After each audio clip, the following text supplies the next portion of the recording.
Welcome to Paranormal Central, broadcasting live from Central California with your hosts Jeffrey Gonzalez and Alan Thomas. Broadcasting video worldwide at paranormalcentral.net and broadcasting audio on the Dark Matter Network at artbell.com. Are you ready to witness something that you cannot explain? I'm looking for you. You're looking for me. We have to decide what it will be.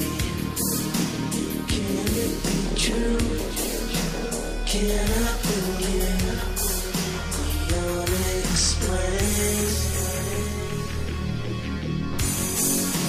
Look into the sky. You realize you know I am. Open your eyes. You can find the trail that comes from. Hello everyone, welcome back to another episode of Paranormal Central, broadcasting live in the bottom left-hand corner of the Nevada Triangle. Good evening, my name is Jeffrey Gonzalez. I am your host for Paranormal Central. Welcome wherever you may be. Thank you for showing up on a Sunday evening. I'm also the founder of a group called the Sanger Paranormal Society, been in existence for over 10 years. I am just not a talk show host per se, but I am also an investigator, so we are out investigating, trying to find out the truth for you guys. And I can't do it by myself. I have a team, and some of the team members are in the studio with me. To my right, to your left, is Alan Thomas. Hi, everyone. And womaning the boards back in the dark corners of Paranormal Central, we have Emerald Bonilla. Hi guys. Right, So hello everybody. Again, my name is Jeffrey Gonzalez. I am your host. Thank you for showing up wherever you may be. We are going to be showing some photographs tonight on the air here at Livestream if you are watching us. If you are listening to us right now at the artbell.com website on the Dark Matter Network, you can go to their homepage right now at artbell.com, and the photographs that we're going to be showing you tonight are there posted on the homepage. Thank you to Art Bell and Keith for doing that for us. We are sending them audio via Skype worldwide on the Dark Matter Network, and you can watch us live here on live stream. If you are not, that's fine. Go to Art Bell. The audio there is awesome. We have one heck of a show for you tonight. I mean, one heck of a show for you tonight. We have Stephen Bassett is going to be on the first part of the show. And we are going to have Norio Hayakawa, the second part of the show. UFOs, and then Norio actually has done a 180, you guys. If you guys don't know who Norio is, he's been out there promoting the Dulce, New Mexico Underground Base and Area 51, and now he says there's no such thing as aliens. I'm going, what? What? All right, dude. Who pulled you aside and slapped you around a couple times? Because that's not right. So, all right. Has a fat bank account. Yeah. So we got to find out what's going on with Norio. But right now, we're going to call Danny Valderrama for the Squatch Report for January the 11th. Danny, are you there? Over. Hello? Is this, Hello? Can you hear me? You know what? Is this Paris? Did we contact the French embassy by accident? I'd just like to give you guys variety every week. What? That's what you guys give us. What the heck? What the? You know what? You need help. I want what he's drinking. Yeah. No kidding. Hello, Danny. Yeah, Earth to Danny. Earth to Danny. No. Man, it sounds like you're having a great time over there, dude. Of course. Who'd you hit? What? Happening No now. kidding. Who'd you hit? Yeah. Bonus no points. They're all too fast. Yeah. Yeah. Gosh. Okay, you're killing me. Danny Veldrum, how you doing, boy? All right. How Yeah. you guys doing? We're doing great.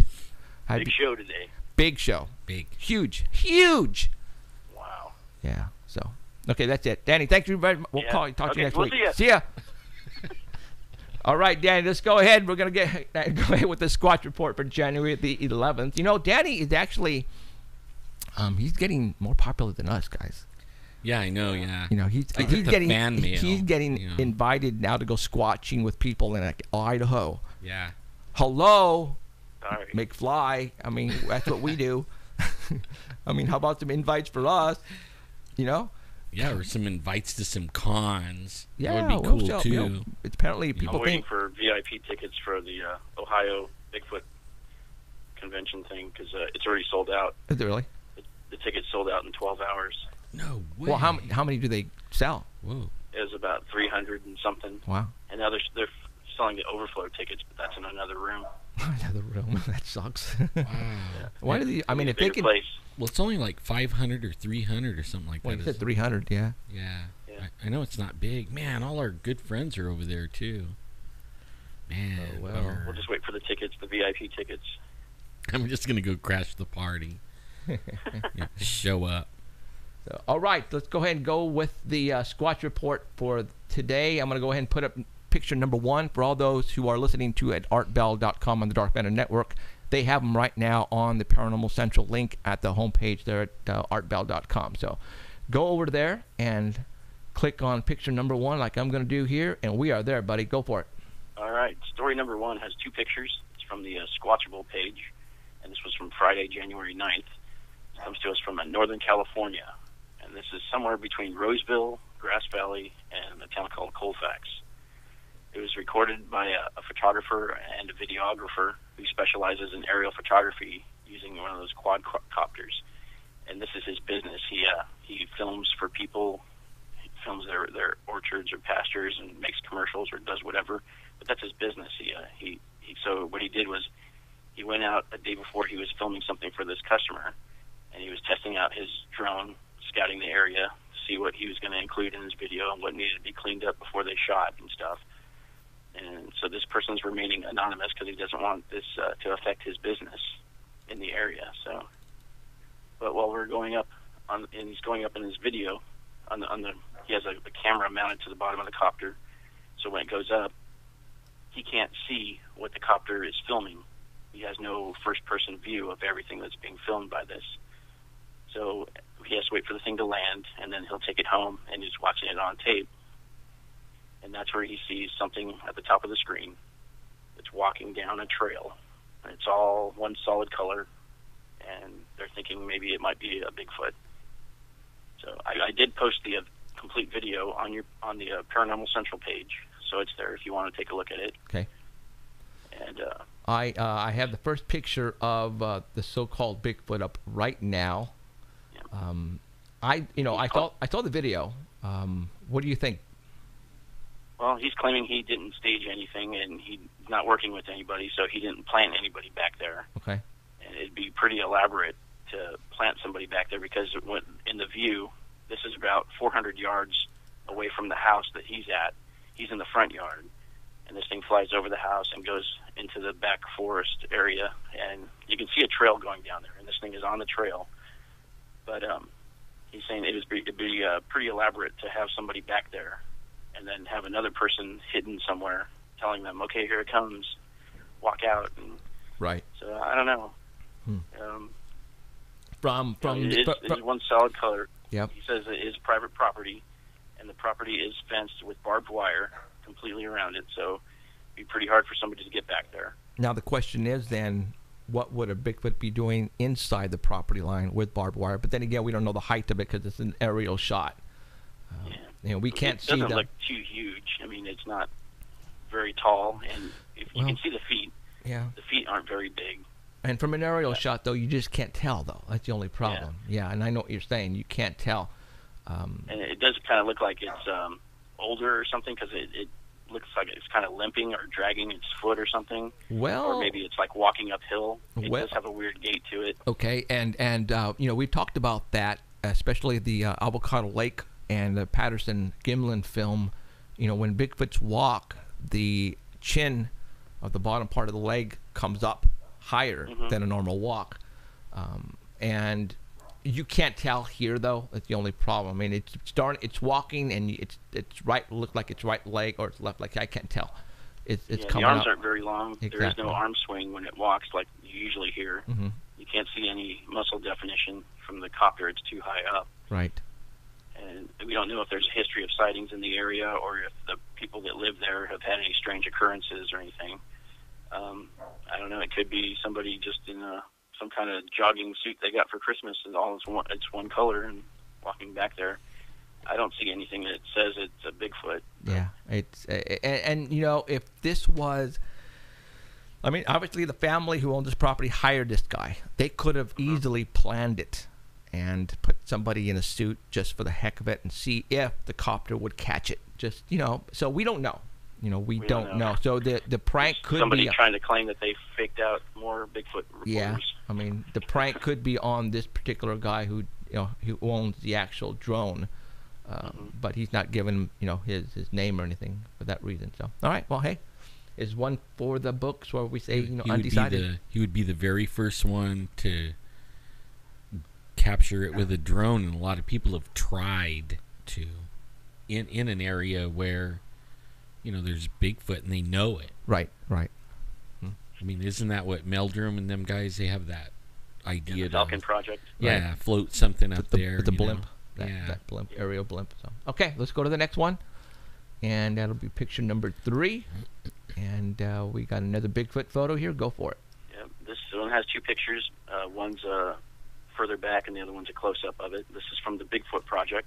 It's from a YouTube video that they posted on January 6th. The actual picture was taken on August 20th of 2012, and it's someone calling themselves Derp, D-E-R-P, Derp Sauce. And no details of the sighting are provided, which makes it kind of questionable right there. Right. The only thing it says under the photos is 2 photos of a Bigfoot taken on 8/18 of 2012 in the Rocky Mountain area near Ward, Colorado. But only 1 picture is provided. So it's 2 pictures, but it's the same picture. One's just blown up. Yeah. I got the second picture, the blown up picture right now. And I know, you know, I'm familiar with all the Bigfoot costumes out there that are online that you can purchase. This one here might be one of them. It's hard to say. Can't really tell. Yeah, for those who can't see the picture, it's a picture of a alleged Bigfoot walking out in the open. It's between trees, and it's just right in the open there. It looks good at first sight, but when you go to this second picture, it kind of looks like a hollowed-out tree that's burnt. Oh. And it just gives kind of the shape of one, but maybe that's why we only have 1 picture of it. Yeah. You know, you can't really see the arms. The arms don't look too long. It does kind of look like there's legs. Right. But one part that really stood out to me is that whenever you hear somebody describe a Bigfoot, they say this creature had no neck, and look at the neck part. This thing is really long. Yeah. So making me believe that it might be like a tree that's hollowed out, and this person knew it, but thought it looked pretty cool, so it snapped a picture of it. Right. Well, I know it doesn't have enough chest and stuff for my taste. Looks pretty thin, huh? Yeah, I mean, you could even see it the probably bend. never moved, so the if there was bend more of the pictures, leg. it'd be in the same position. Yeah. Frozen. Well, and if you notice that the bottom from the waist down, it's dark black like that tree trunk or rock on the left-hand side. Yeah, it matches the same color. Same color. So yeah, it could be part of the tree that fell off. Well, fire or something. We found stuff like that up in our area. You know, that And we've stopped and like, whoa, and look got at the that. binoculars out, and you know, and that even, and you still can't tell even with binoculars. So we send Robert Scott. Go, Rob.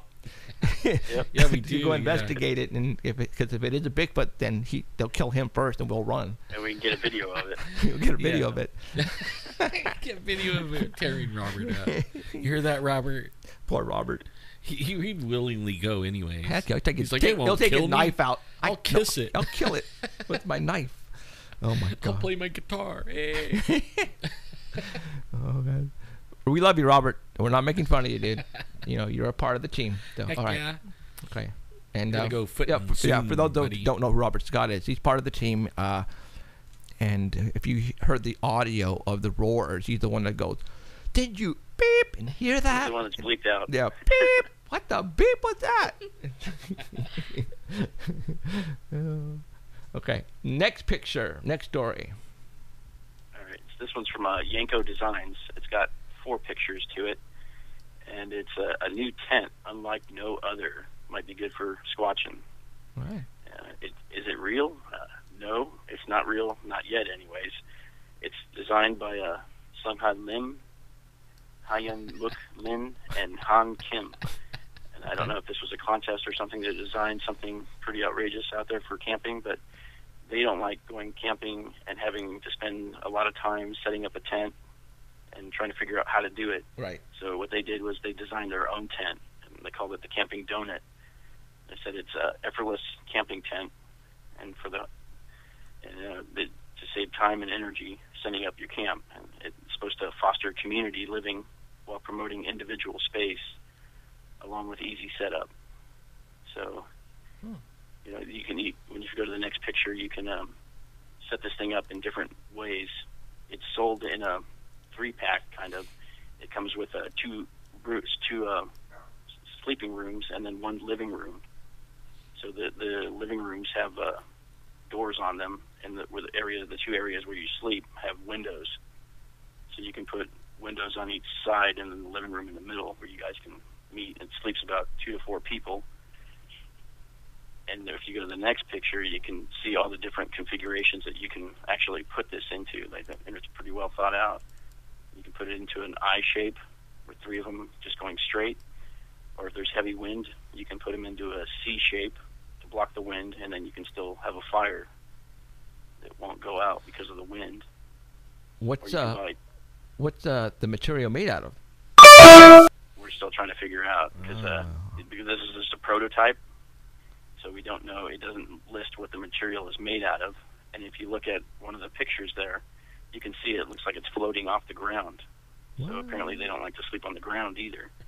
So I don't know how they would make it stay off the ground. So Interesting. if you buy 2 of these packs, you can make the full donut and then have like a fire or a campground in the middle of it to stay safe from animals, right, or predators, or Bigfoot for a little while anyways. Huh. But it looks pretty cool. It's a pretty cool idea there. Yeah. And when you store it, it just goes right on the top of your car. You save room on the inside. And that's good for us, because we take like everything with us. We take the whole house. Basically. No, wait a minute. You take the whole house. Our wives make fun of us with all the stuff we pack in No, there. your wife makes fun of you. I need my own. I take my own car because it's packed. It's just packed. It is, man. Well, I got a bigger truck. I got a bigger truck now, so we can pretty much load me up easy. Yeah. My wife bought me a cot too to sleep on, and it has a little table on it too. So God, there's more room. Camping, nice for Christmas. This is camping, dude. This is not, the 5-star hotel in the Sierras. Yeah, We I slept bought on a an air cot mattress too. the last time. I did, didn't I? Okay, I'll shut up. Yeah. I bought a All right. cot. I can't get off the ground. Oh, well, Scorpion. Exactly. I'm thinking about coming off the ground too. We have a cot actually we just bought because the last time I slept on a scorpion. Yeah. And I woke up, rolled up my my sleeping bag, and said, "What? How the heck did that get there?" Man, you're lucky it didn't sting you. It hurts. It would hurt, huh? Yes. Woo. And that's what we do for you guys when we go out looking for Bigfoots, man. Yikes! So, all right. What is the next photograph? Is number 9 and the last one. And was that a badger? What is that? Yeah, this comes from the Creature File. Okay. This is from Northern California. This is a Bay Area CBS local page, and this is from January 10th, from yesterday. So they had a sighting of a wolverine in California, and it's living in northern Sierra Nevadas. This wolverine was first sighted and confirmed in March of 2008. So it was the first time that a wolverine had been seen in California since 1922. Ooh. And since 2008, when it was first spotted, they've had 24 sightings of it. And the last one was caught on a trail camera back in November. And I guess in 2008, they had DNA that they tested, and they found out that this one was related to ones that are in Idaho. So they were trying to figure out how it got from Idaho to California. And they don't know yet, but they're hoping this other one that was captured in November on the trail camera, it happened to leave some fur behind. So that is currently being tested to see if it's the same one that they saw in 2008. And they're hoping it's not, because they're hoping that there's a population now that's breeding out there. And this was about 15 miles northwest of Truckee. And it seems to have claimed a 300 square mile area between Interstate 80 and Highway 49. So it's considered an apex predator. Yeah. I said that. Yeah. So So are they a medium dog? Were they native? It's ferocious. Were they native to California? They used to be. Oh, okay. They were hunted back in up to the 1930s, and it was unregulated trapping, and they poisoned them, and did anything they can to get rid of them, and they hunted them for their fur, and the fur used to line parkas and stuff because it kept people warm. I know Now there's only a population of about 300 that lives in Montana, Idaho, Wyoming, and Washington. So they usually avoid residential areas and livestock, but these things are ferocious. Yeah. They said they're the largest member of the weasel family, and they kind of resemble a small bear. The picture I showed you there doesn't look like a small bear, but other pictures they look all brown, kind of look like a bear without a big face. They eat plants and berries, but they love meat. Yeah. And they're known to attack animals 2, 3, 4 times their size, like caribou. And they'll even go after, they can smell from the ground if something's hibernating underground, so they'll burrow through and they'll eat the hibernating animal. Wow. These things are crazy. They're so cute. So Yeah. it's like Bigfoot's pet. No kidding. It's so fluffy. Now the question is, how did it get from 2 states over, right? Maybe Yeah, Bigfoot. yeah, they don't know. backpacked So them. they're thinking either it took the long journey or somebody picked one up and dropped it off here. But the DNA testing will tell them if it's from the same area or if it's a brand new one, which they're hoping it's another one that can mate with the other one to reintroduce the population back to California. Wow. Yeah, and That'd be without pretty them interesting. doing it. Have another thing to worry about while you're sleeping. Yeah. That's why you go armed, people. And I'm not talking your 2 arms that you have on you either. Or All right? when you're fifth wheel, Yeah. off the ground, Yeah. and you can look out the window at them. Right. So, It sounds okay. like it'd eat through the wall to get to you if it wanted you. Yeah, no kidding. Well, you could shoot it before it got through the wall. Well, yeah. I mean, luckily for us, when we go up, I set up the motion detectors and all that kind of stuff. So if anything is trying to get close to us, hopefully, the motions will In the chat, activate. they said he took the bus. I'm more thinking he might have hopped a train. Train? Like smell food on a train and then climbed up there and then rode. Hmm. 'Cause That's an idea. they might not Not the stop. bullet train, 'cause that's not built yet. No, yeah, not yet. The bullet train. So right on. So, all right, Danny. All right, What else? Is that it? that is it. That is it. Okay. We, oh my God, we need to go up and get those cameras, man. Yeah. But the only problem is we need to walk in. That's okay. All right. Well, Unless you know somebody with horses. Let's go early. I want to go horseback riding. I know somebody with horses, but only a couple. yeah, there's a lot of us. Yeah. And we have to take the production crew too, because we have to film. Make sure we get everything on in case we do get something. We have to validate everything. If we go, make it a whole day, I could do it. If not, I'll just wait out there. Because hey, waiting at the top for you guys, it may be really good. What do you mean? I mean, Bigfoots are all around there. Yeah. Sometimes when we're right at the top in the parking place, we get things thrown at us and everything. We're not even going down in there yet. Right. Yeah, you may have a better chance alone. Right, yeah. Okay. You may not be there when you get We'll back. think. The We'll think of, weakest link, the one with the cane, Yeah. Look at that guy. we'll think of something. So. Yeah. All right, Mr. Danny. Thank you very much, All right. sir. And we'll talk to you next Sunday. Bye, Danny. Okay, Okay, man. Bye. See ya. see you guys. All right, Danny Valdrama on the Squatch Report for the 11th. All right, in about 20 minutes, we're going to get Stephen Bassett on, and we're going to talk some UFO stuff. We got him for about 45 minutes. But right now, let's go ahead and talk about things that have been happening in the past week. The high-speed rail Boo. just got the send-off last week. I mean, everybody was in Fresno. Everybody was in Fresno. Governor Brown. I mean, they had a whole shebang going out there, but the public was not invited. Yeah, and then they went on their property and destroyed. I heard they started taking some stuff off of other buildings. Now now is the train going to go through that? I don't know. No. Then how could they go and like I don't know. start boarding windows up and everything on something they don't own yet? I don't know.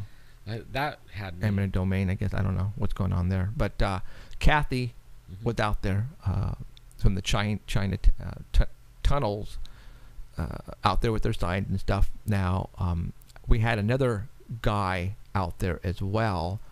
He goes by Wyatt Rabbit, I believe. And he was taking pictures. And I guess Homeland Security was out there taking pictures of the protesters. And they were documenting everybody who was out there protesting. And there wasn't that many people out there. But, they're documenting and getting people on film because once the project really starts going, or it's almost completion time, and let's say, God forbid, that there's terrorism involved, because people don't like this project, and they'll do anything possible. So we would like to say hello to Homeland Security. I know they're listening right now, and the we won't do anything. No, and with the Interior. Department of Interior is also listening to us right now. Let's just say somebody told us. It's easy to be a terrorist in their book. I mean, all you got to do is go out there and protest, or go on a show like this and say that you don't like it. Well, you can't Right. blame them. I mean, especially what just happened in Paris. I mean, it's complete. And I understand you have to look at both sides. You have to flip that coin over, because on one side you have people like us who want to know the truth, but we're not going to go out killing anybody for it. Right. And on the other side, you have the people who can't tell the difference, which is basically your government. It's just like officers. And I mean, if we reach for our waist, who's to say we have a gun or we don't? Type of thing. You know what I mean? Right. Does that make sense? Yeah. So, I wanted to go out there, but I had to work that day. Same. But I couldn't make it either. So, but they had that place pretty secure. There was police everywhere. Homeland Security was everywhere. Because you had the Governor Brown was there. The governor of the state of California was there. Now it's kind of weird that they decided to start in Fresno. I always thought that was weird. It's like in the middle. The middle. That would make sense then. It is in the middle. So for those who don't remember, we had Kathy and Jeremy on from the Chinatown committee on the set here about a month and a half ago, 2 months, where Paranormal Central were the first ones to reveal actual tunnels that were located, and we revealed them here. Actually, I sent them to Kathy myself. And she actually got all of the media involved, and they actually got copies of the pictures of the tunnels, because we believe there's something going on underground. An elaborate tunnel system that was used many moons ago. Remember, we did some shows at the Crest Theater. Yeah. And we got the tour down underneath. And Right. The Crest has been here a long time. My son was telling me just the other day, we were talking about the tunnels, and he was telling me that there's a tunnel at the Crest. There is, underneath actually. the restaurant, and he said they even know where it goes. Well, no, Cheryl went in there. Deanne took Robert and my wife down to the bottom, and it went for along certain ways, and it stopped. And we had things to do, obviously, while we were filming, and we didn't get to go down there. No, but we can easily, when we film something, we'll probably ask them if we can go down there and just film, and it's cool. They said that like if they had to escape, that was their plan. Like they could all go in there and go down in the basement, and everybody's seen them go in there, but they could come up, someplace else. Yeah, I don't know. We weren't there when it happened. We were up upstairs filming or Right, something when yeah. Deanne took them, so we missed that. So we need to go back there and find out. But that means there's tunnels everywhere. Oh yeah, there's Yeah. tunnels everywhere. Yeah. Abso-freaking-lutely. So, all right. Wouldn't you know it? Fresno tunnels. Yeah, Fresno. bad Fresno. guys. What's going on with Fresno? Well, that's you guys. That's why we're doing this, because there's a lot of stuff going on in Fresno. So that's going to be interesting. Next week, for those who watch was it American Unearthed? Scott Walter. Right. Next week's show is going to be about Bigfoot, and he actually has Kathy Strain on there, you guys. And we're trying to figure out, did Scott Walters come to the central San Joaquin Valley to talk to Kathy, or did Kathy go to where he was at?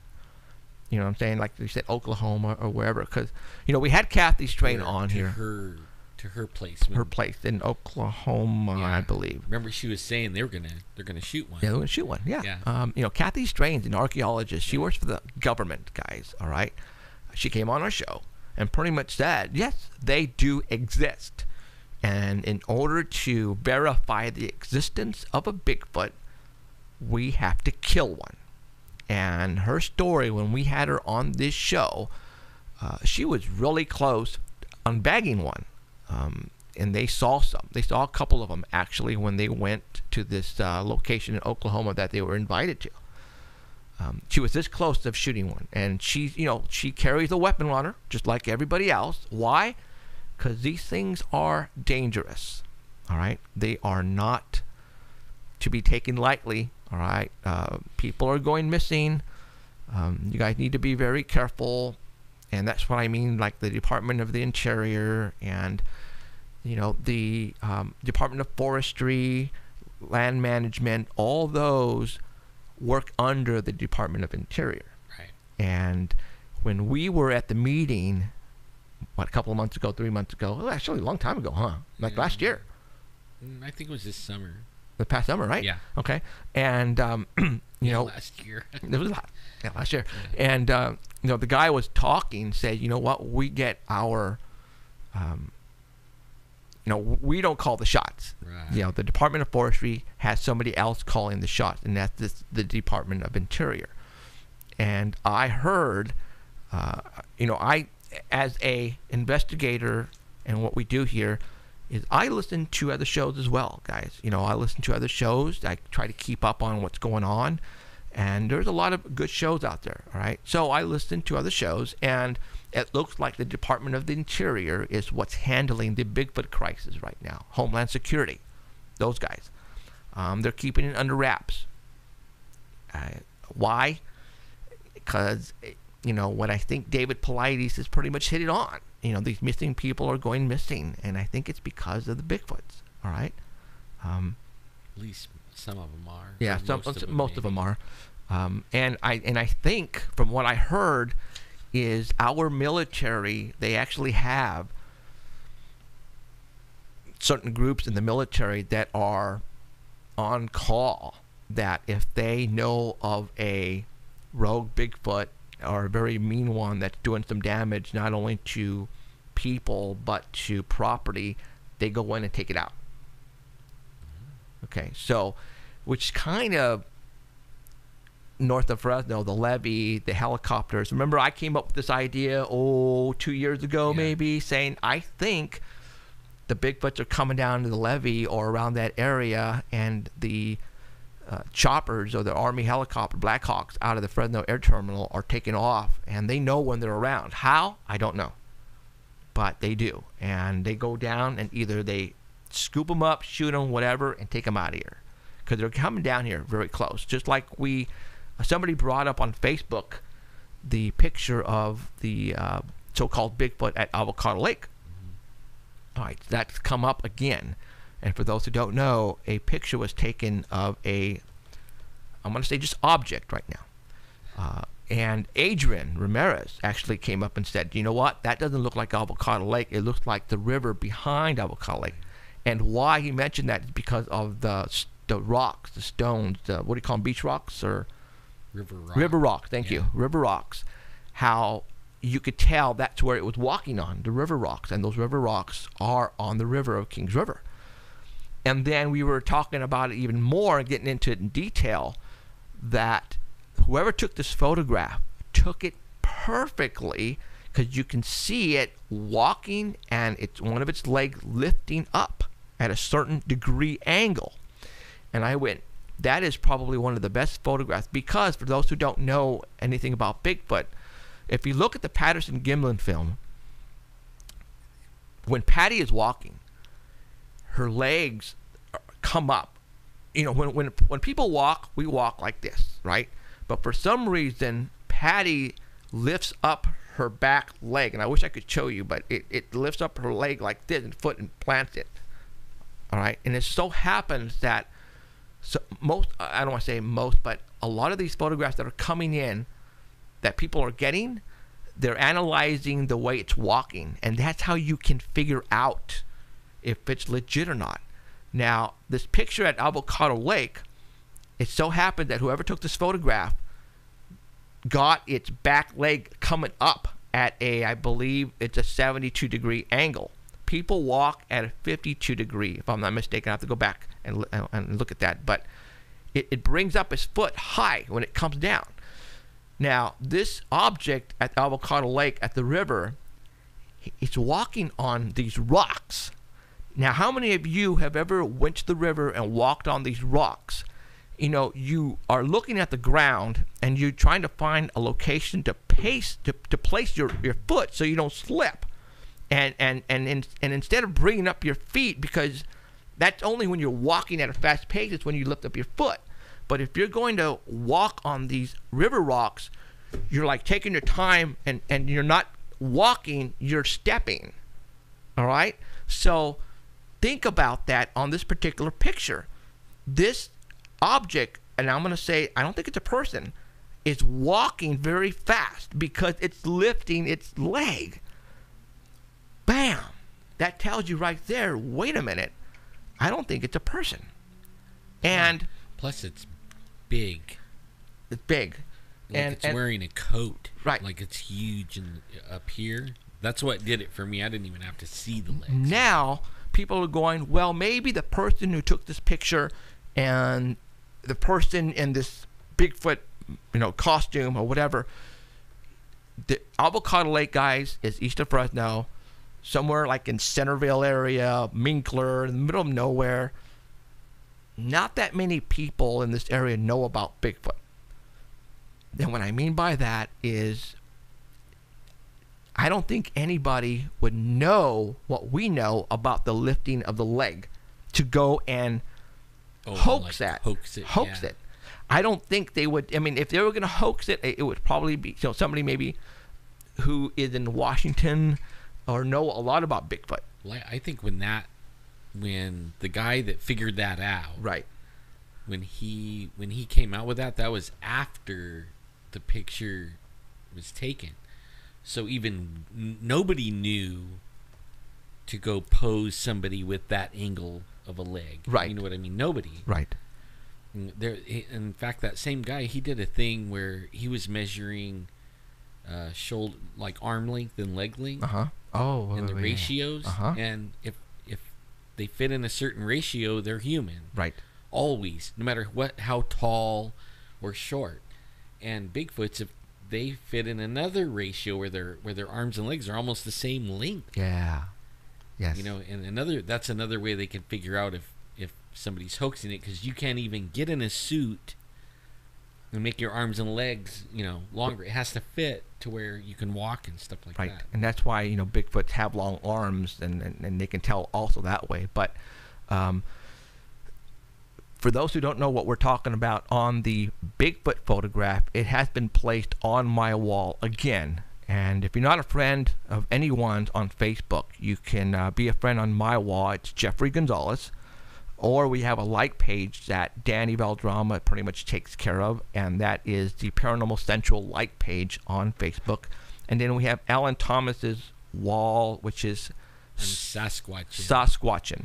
Yeah, Facebook.com/Sasquatchin. And then Alan Thomas. So now Emerald Bonilla also has a Facebook page, so if you want to be her friend, so you can go and like her page and see if she'll friend you or whatever. So yeah, you can follow her. Yeah, Emerald Bonilla. That's spelled E-M-E. Oh, no. Hey. Address is no. And she drives a And she lives. I drive a big truck, so don't even try it. She does big drive truck. a big truck. Yeah, whatever. My truck. Gotta like girls in big trucks. Yeehaw! Right. No. It's for Sasquatching. So, okay, we got about 5 minutes, and then we're gonna have Mr. Stephen Bassett on. Yeah, I've been looking forward to this one. So yeah, we got, like I said, we got 45 minutes, and it's gonna go by really quick. We know what we're gonna talk about. We'll just wait until we get him on the phone here, and then we'll go ahead and talk to him. This Wednesday is going to be our filming of our first episode of the TV show. We are going to start filming this Wednesday here at the studios. Yeah, and we already did a little bit of work in here. Yeah, and we got some new equipment. Yeah. So we have I can't wait. a guest. I'm not going to say who it is. We know him. It's not a big guest or anything like that as of yet. But he can put his 2 cents in, and people will believe him because of his profession. Man, I already wanted to talk about something that lately with him, but only got to save it. Well, no. Yeah, doggone it. Because that's really well, good. that's cool. Nobody knows who he is. Okay, Mickey Burrow. Yeah. He called me on, what day was it? Friday? It was just a couple of I days think it was ago. Friday. Yeah. Friday evening, he called me. He says, Jeff, we're at Herndon, and we're looking at a triangle right now. Yeah.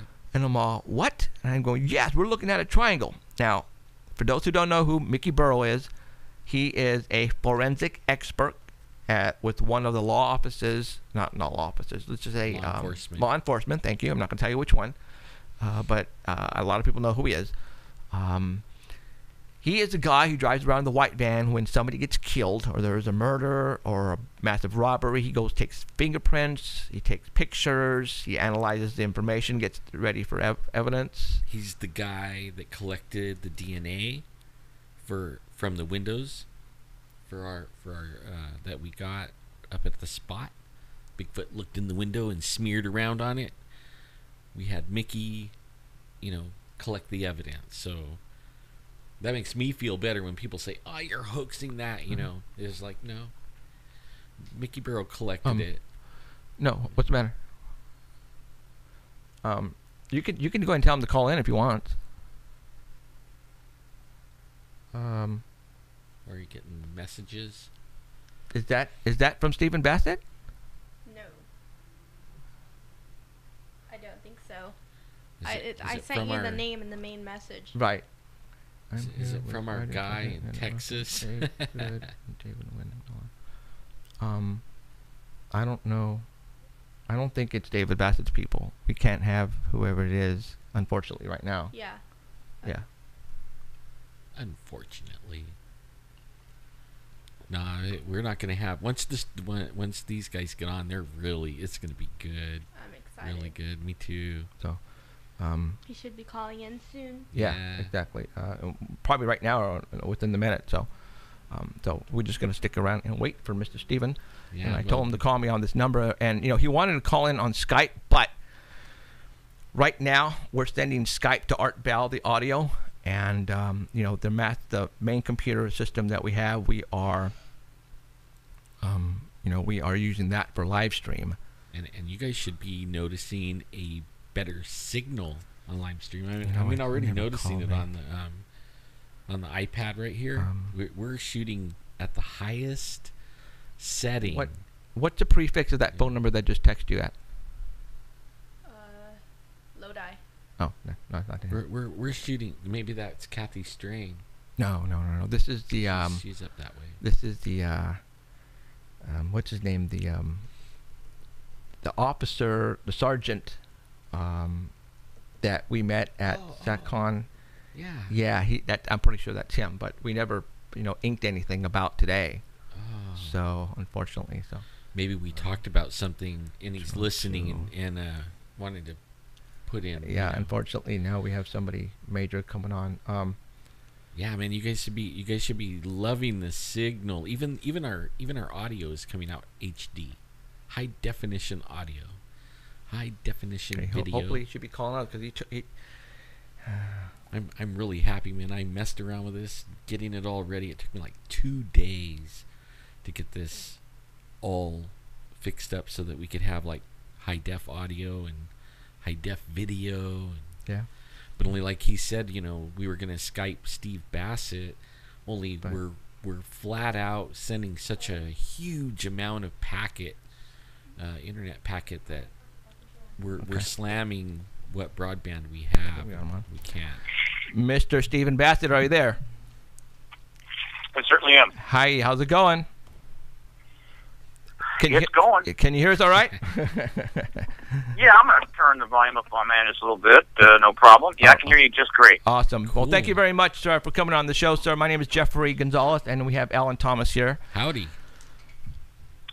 Nice to be with both of you. Thank you very much for showing up. All right, well, let's get right to it. We got you for about 45 minutes, and let's go ahead and talk about Mr. Stephen himself. First of all, you know, we're a show here, and our audience range from all over the place. It's not strictly just paranormal. We have people who are getting their feet wet for the very first time, and they might not know who you are. Obviously, we all do know who you are. But fill in to the people out there who are new to this, and I mean, we have literally thousands of people now who are watching us and listening to us that have never did before on any of the other major shows. And that's kind of a good thing because we're opening up people's brains here on this show. And I want you to pretty much reveal who you are and tell everybody who you are because they don't know. Sure. Go for it. Yeah, I'm an executive director of Paradigm Research Group, which was created in 1996 in August 1996. We're upon a register with the House and Senate of the U.S. on behalf of several research organizations dealing with extraterrestrial phenomena. Thus the name Paradigm Research Group. But it is a political advocacy organization. And it was created for one purpose, to resolve the extraterrestrial issue through political means. And the reason that was needed was that the science of the issue had already been established by 6 decades of citizen science research at confirming the extraterrestrial presence. Have been proven. And yet, the government did nothing. It's certainly nothing since 1969, and was denying that there was actually an issue there. So, we're just going around in circles, and really had been since 1969. The reason that it wasn't resolved was not because it hadn't been proved, but because the government had instituted a policy which was called the UFO cover-up for most of the 20th century, but I worked very hard to try to change that term to the truth embargo. Late 1990s, they instituted a truth embargo that the issue would not be acknowledged for national security reasons. And thus was the case in 96 when I entered the field. And so for the last 18 years, Paradigm Research Group has done many things, along with other people who have also been working on this issue, to try to end this policy of truth embargo and bring about what has now come to be called the disclosure event. And that's the event in which the government of the United States, as well as the rest of the world governments, do their job and inform the people, their citizens, that there is in fact an extraterrestrial presence. It sounds very simple, stated like that, but it is one of the most important advocacy movements in all of history. And if you look at the major advocacy movements of the 20th century and what they went through and how long they took, you can get an appreciation about why this advocacy movement has also taken a while and faces many obstacles. Sure. And so in a nutshell, that's what PRG does. That's my role, my job, and this advocacy movement is now global. It is based in cyberspace. There's very little brick-and-mortar structure, but you don't need brick-and-mortar structure anymore. We live in a new age, a new time. And so we hope to resolve this issue very soon. I'd like to see the truth embargo ended this year as soon as possible. Amen. Yes. Now, other governments are more up to revealing this. Is that true, or because for some reason, is it America that they're waiting for to start this? It amounts to that. The history of the truth embargo is extremely complicated. Its origin is in the 1940s, late 1940s, early 1950s, at a time when the United States was the most powerful nation in the world. It was extremely well thought of, certainly by its allies, and was the principal bulwark that the West had to defend itself from what the West viewed as a very dangerous thing, namely Soviet expansionism. And so pretty much whatever the U.S. wanted, it got back then. And one of the things U.S. wanted was that the ET issue be contained. Our allies went along with it. The Soviets and the Chinese had their own reasons for not divulging this issue. Not their loyalty to the U.S., I can assure you, but rather they had some very good reasons why they did not want this issue out. And so the truth embargo was developed without too much obstacles from the people. There was a huge amount of resources behind it, and it was tied to the Cold War. It was, in other words, it was like a piggybacked on the Cold War structures which were created and the Cold War techniques and everything else. The embargo was firmly set throughout the Cold War due to the enormous risk that a paradigm shift would have possibly created, given that there were thousands of nuclear missiles ready to be launched on a moment's notice. There was very little argument, I think, internally within any nation that the ET presence would be announced while that was the case. When the Cold War was over, that changed, and the basis for disclosure becomes realistic. And what's happened since then, in the 22 years since the end of the Cold War, 23, is that the U.S. has held firm to the policy of truth embargo, while other nations are losing their enthusiasm for it. And there's a lot of reasons we know that, because of witnesses coming forward as well as documents being released and what have you. Meanwhile, the Soviet Union is gone and been replaced by Russia, and Communist China has undergone a substantial change.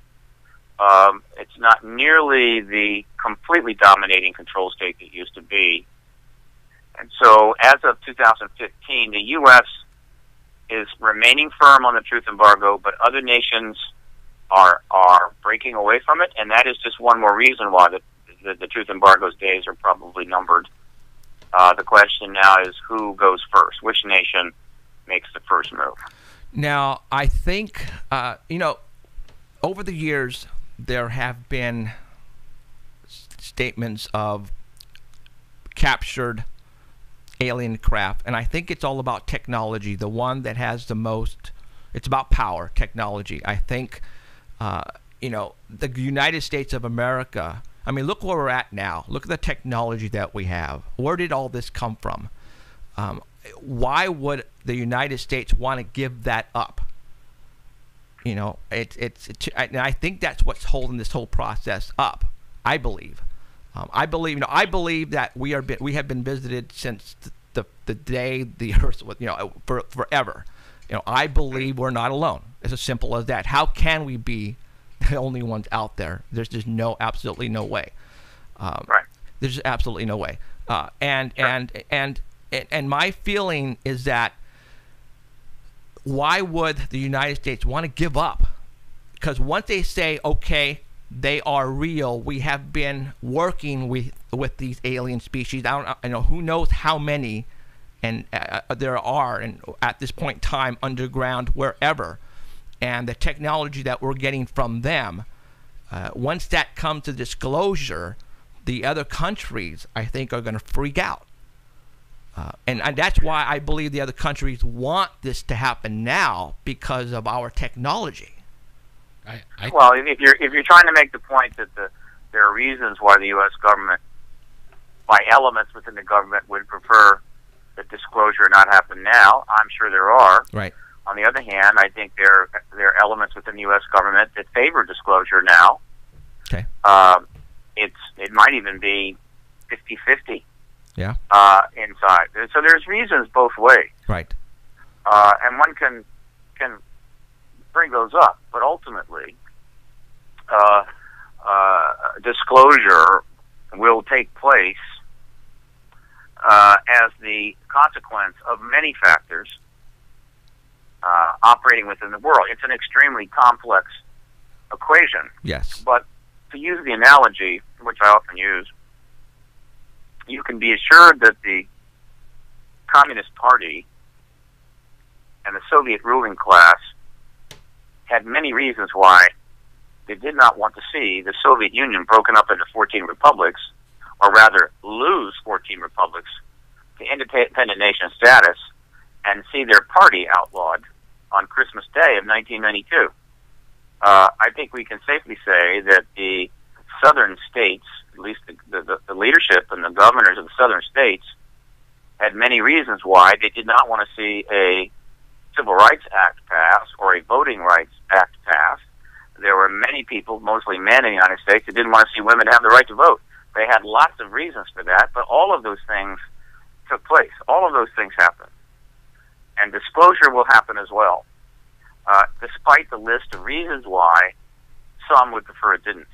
History is a powerful force like the tide, and it moves forward in spite of the desires, wishes, and aspirations of some, or even a lot, right, of people. Wouldn't you think, like what Jeffrey was just saying, I think it's even, it's technology driven, but I have a feeling like when you say, okay, there's aliens and we've been using their technology and all this stuff, all of a sudden there's free energy, free, no more gasoline.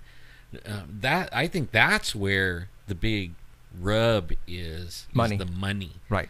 I mean, they would come out with it like right now and say, oh yeah, we could blow you up, we have this technology, no problem. But all these power companies and gas companies and all these guys are gone. We're your statue of where you're coming from, you have people who pull you aside, Stephen, and like generals and people with credibility that say this is for real. These aliens are here, and obviously they cannot come out in the public, or else they will be just axed. They'll be gone. You know as well as I know that they are here, but when disclosure does come, and let's say breaking news, they're here, how do you think the world is going to react? Because I'm all for it. Trust me. Oh God, I am all for it. Because the Earth will change dramatically when this happens. How do you think people are going to take this information, though? Given this 2015, and given everything that's happened in the last 6.5 decades,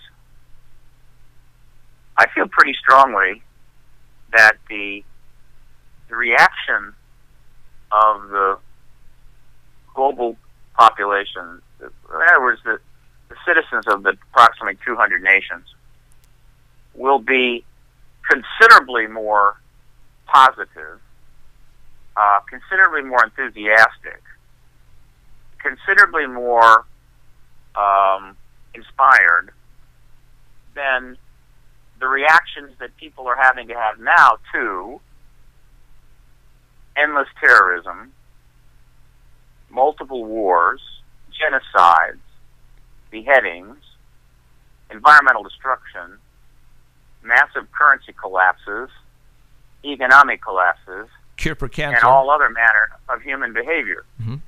So I'm much more concerned about how people are going to react to the next human-based calamity than I am to learning the simple truth that they're not alone in the universe. So most of this sense of disruption and chaos that is attached to the issue of disclosure, I believe, comes from government propaganda that's been fed into this issue for 60 years. Yes. The government has been putting out that meme for a very long time, generating it through their own methods, and it's based on very little firm understanding.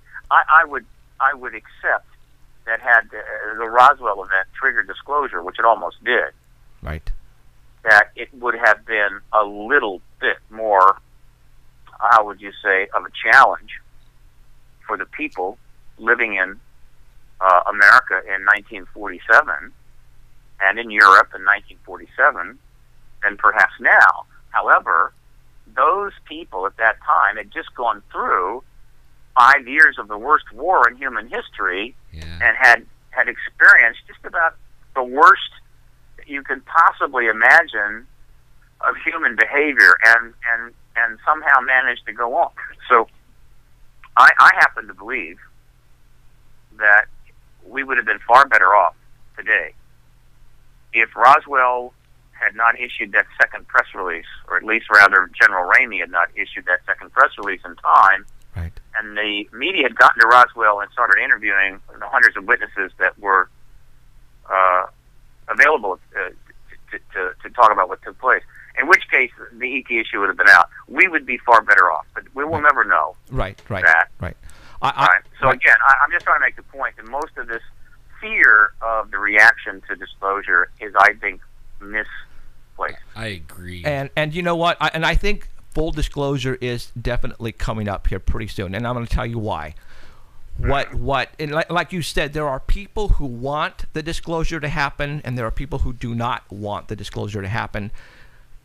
In the past, let's say 10 years, on television, I believe, certain people are getting us ready. They're conditioning us on what we're now watching on TV shows and on, movies, films. There are more ET, there are more alien type of shows coming out, and I feel they're trying to tell us something.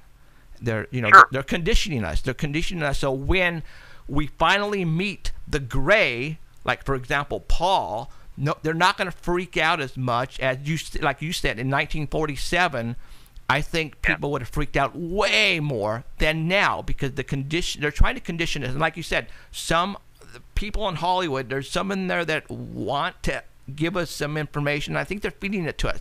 The smart people like you and I, and who watch this show, who know about this stuff, are watching these shows, and they're saying, wait a minute, that somebody talked about that incident or whatever, and they're trying to give us clues. So that's telling me disclosure is definitely coming up here pretty soon, because this alien agenda on TV is just off the hook. It is. Yeah. I mean, well, let's put it this way. Whether or not the film output on the ET issue since '51, which is way over 300 films, is a formal indoctrination program with any government influence, remains to be seen. But nevertheless, doesn't matter. The impact of that much television and film content seen by, well, billions of people over 60 years is one hell of an acclimatization production. Whether it's just Hollywood making movies and making money. Right. I think they're a better example of acclimatization that has a government connection would be the SETI program, which is essentially a front operation designed to sort of keep the issue in play without risking the crown jewels. Actions by NASA, certain statements by NASA, certain events like the 1997 Mars Meteor press conference. There has been certain things by the government that I think are designed to get people prepared. Right. Whether or not Hollywood has been a player in that, a formal player in that, I don't know. But between the government's acclimatization program, which is tediously slow, and the entertainment world's acclimatization program, which has been aggressively intense, we're acclimatized. Right. I mean, this whole thing is becoming really anticlimactic, frankly. And I think that is going to be the word that you're going to hear repeatedly stated by media and by spokespeople post-disclosure, is how anticlimactic it is. Now, keep in mind, disclosure is the announcement of the extraterrestrial presence. It's not open contact. Open contact is another matter. When that will happen, of course, we don't know. I happen to think it'll be sooner than later, right? But others could easily disagree. How humans react to open contact is a more complex assessment. However, if disclosure has taken place prior to that, and there's been 1 or 2 years of intense engagement of the issue without government interference and with government cooperation, I would expect that open contact will even be anticlimactic. So we are in the final days of this, assuming we don't have a nuclear war and end it all, which would be unfortunate. Right. And it just so happens that you and I and the rest of our fine fellow humans happen to be win the lottery on this one. Right. We happen to be alive when this takes place. I feel fortunate about that. Some don't. But whether you're happy about it or not, it's going to happen in your lifetime. Yes. Assuming you can hang in there for another few months. Easy. Maybe, and so forth. So that's it. So right. I'm ready to party. Absolutely. Right. And do you think the shutting down of the space shuttle is another clue? Because I personally think, Stephen, that the space shuttle was just a front. I agree. I mean, that's why they put a stop to it. Because there's no reason. I mean, the TR-3Bs, the triangles that we have flying, it's just all reverse engineered, from crafts. And I believe we're already up there. I believe we're already going to other planets, and all that is under wrap. And I think the space shuttle was just a front, man. That's all it was. I'm inclined to agree with you. I believe that the NASA that we know is essentially a front operation. It's doing science. Right. It's doing exploration, but it is doing it with only able to do this with technology, at least the public NASA, that is available, that can be used, that does not threaten the truth embargo, meaning that obvious alien-based technology cannot be used. So that there is another NASA, another secret space program that's been operating. And how far they've gone and what they've done is speculation. There's plenty of people that are speculating about that, but I happen to believe that's the case, which is, of course, a huge piece of information there.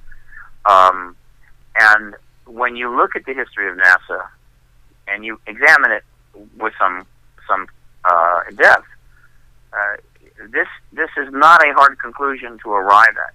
With respect to the shuttle, obviously I don't know specifically why they ended the shuttle program. Right. I know the reason that they gave, which was money, which I find rather amusing, since in the years since they have shut the shuttle program, they've spent probably $1 trillion in the Middle East killing people. My theory on the shuttle is actually pretty straightforward.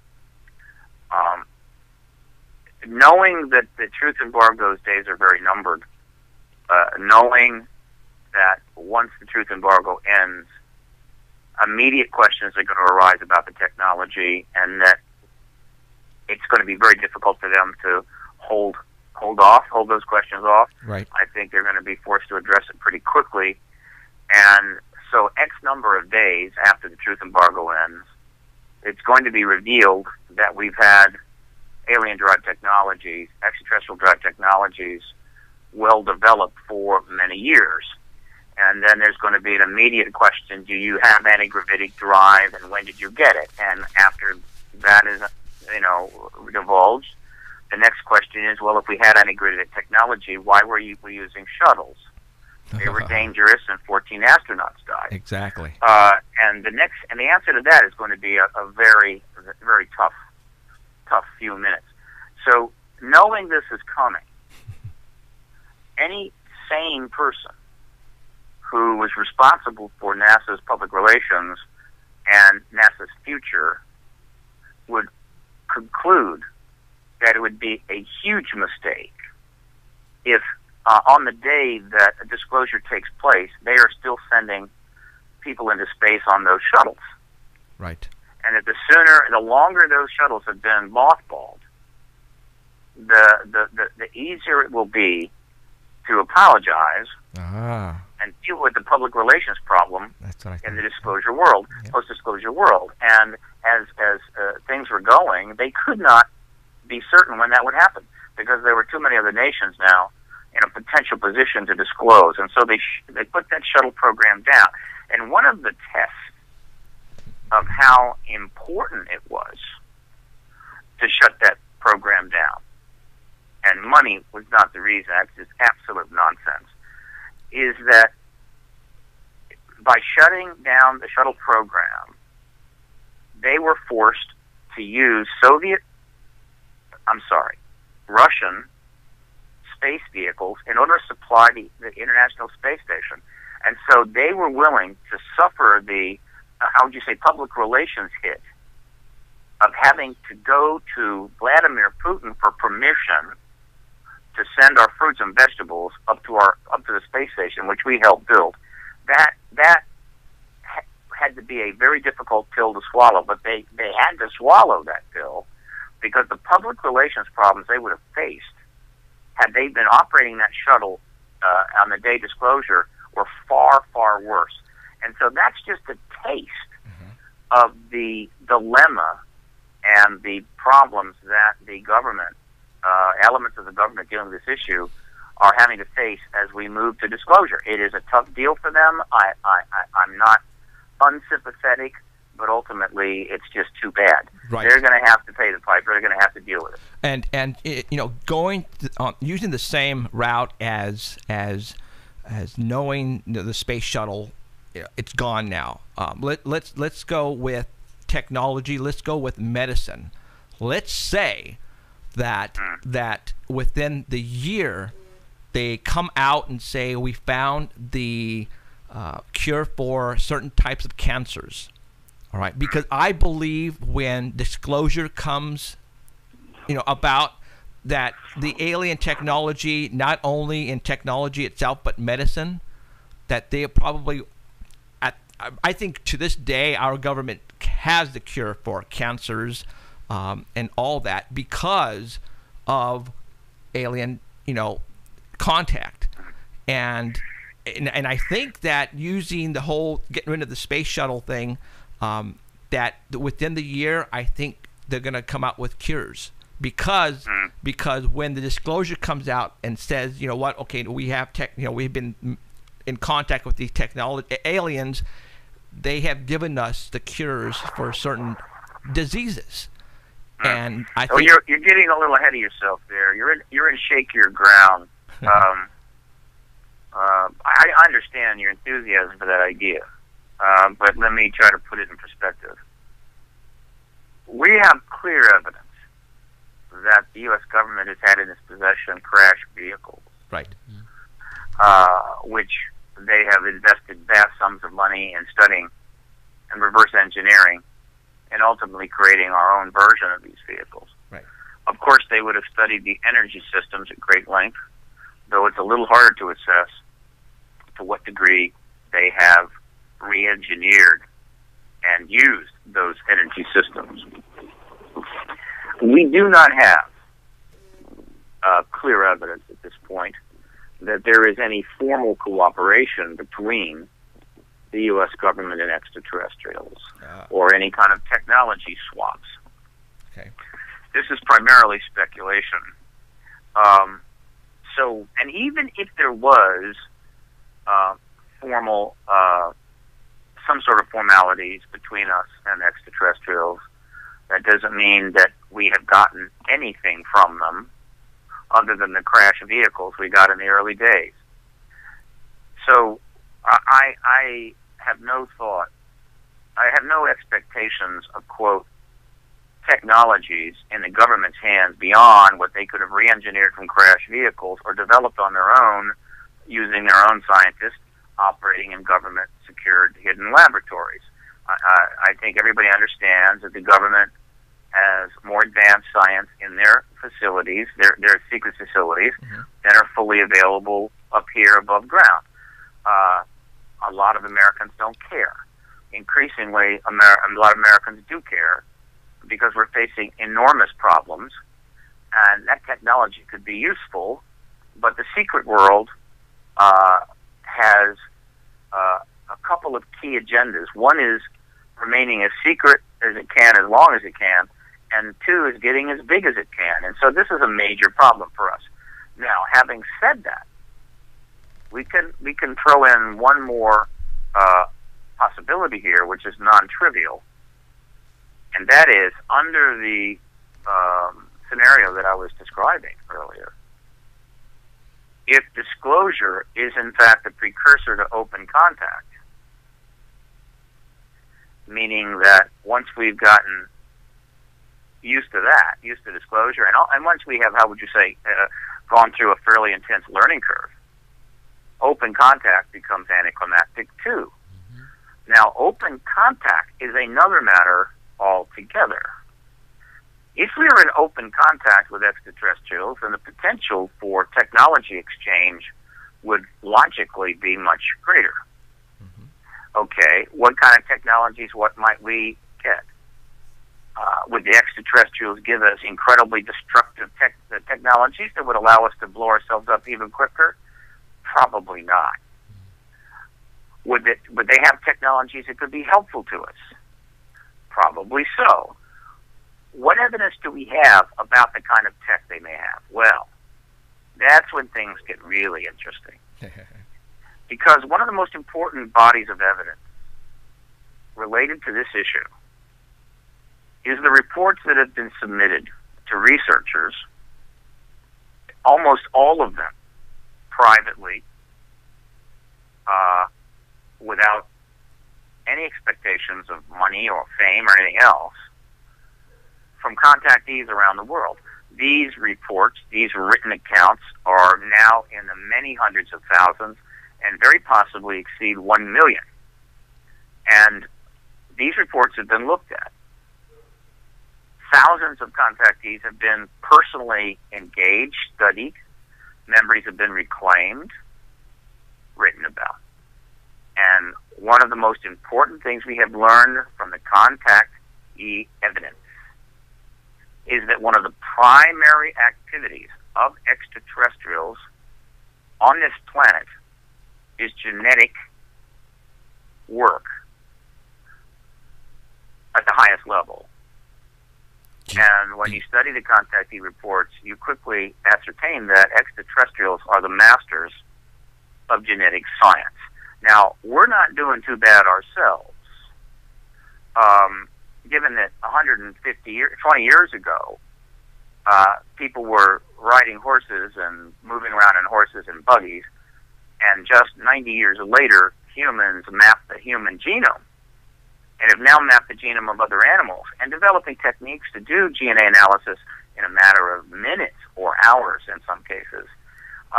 We have also done a great deal of hybridization, some wisely so, some unwisely so.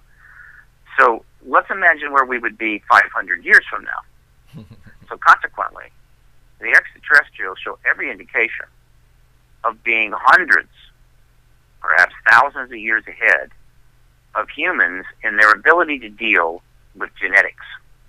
And once you get there, it is almost certain that you have the technological capability to deal with any disease that human beings face, whether it be genetically derived or not, which means that the extraterrestrials themselves could provide us the necessary information for us to address every disease that we face, as well as clean up our genetic pool. that is a massive benefit to the human race.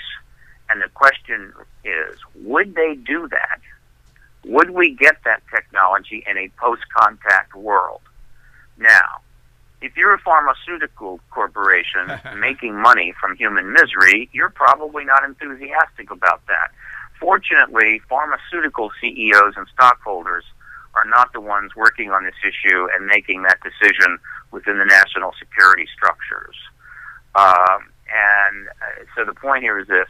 For those that really don't know why they should care about disclosure or extraterrestrials, you need to go online and read up about Alzheimer's and Parkinson's disease and a couple of hundred versions of cancer and any number of other diseases that are awaiting them as they age, and consider how it would be if perhaps the cures for those were available, and let's not even get into their children and grandchildren.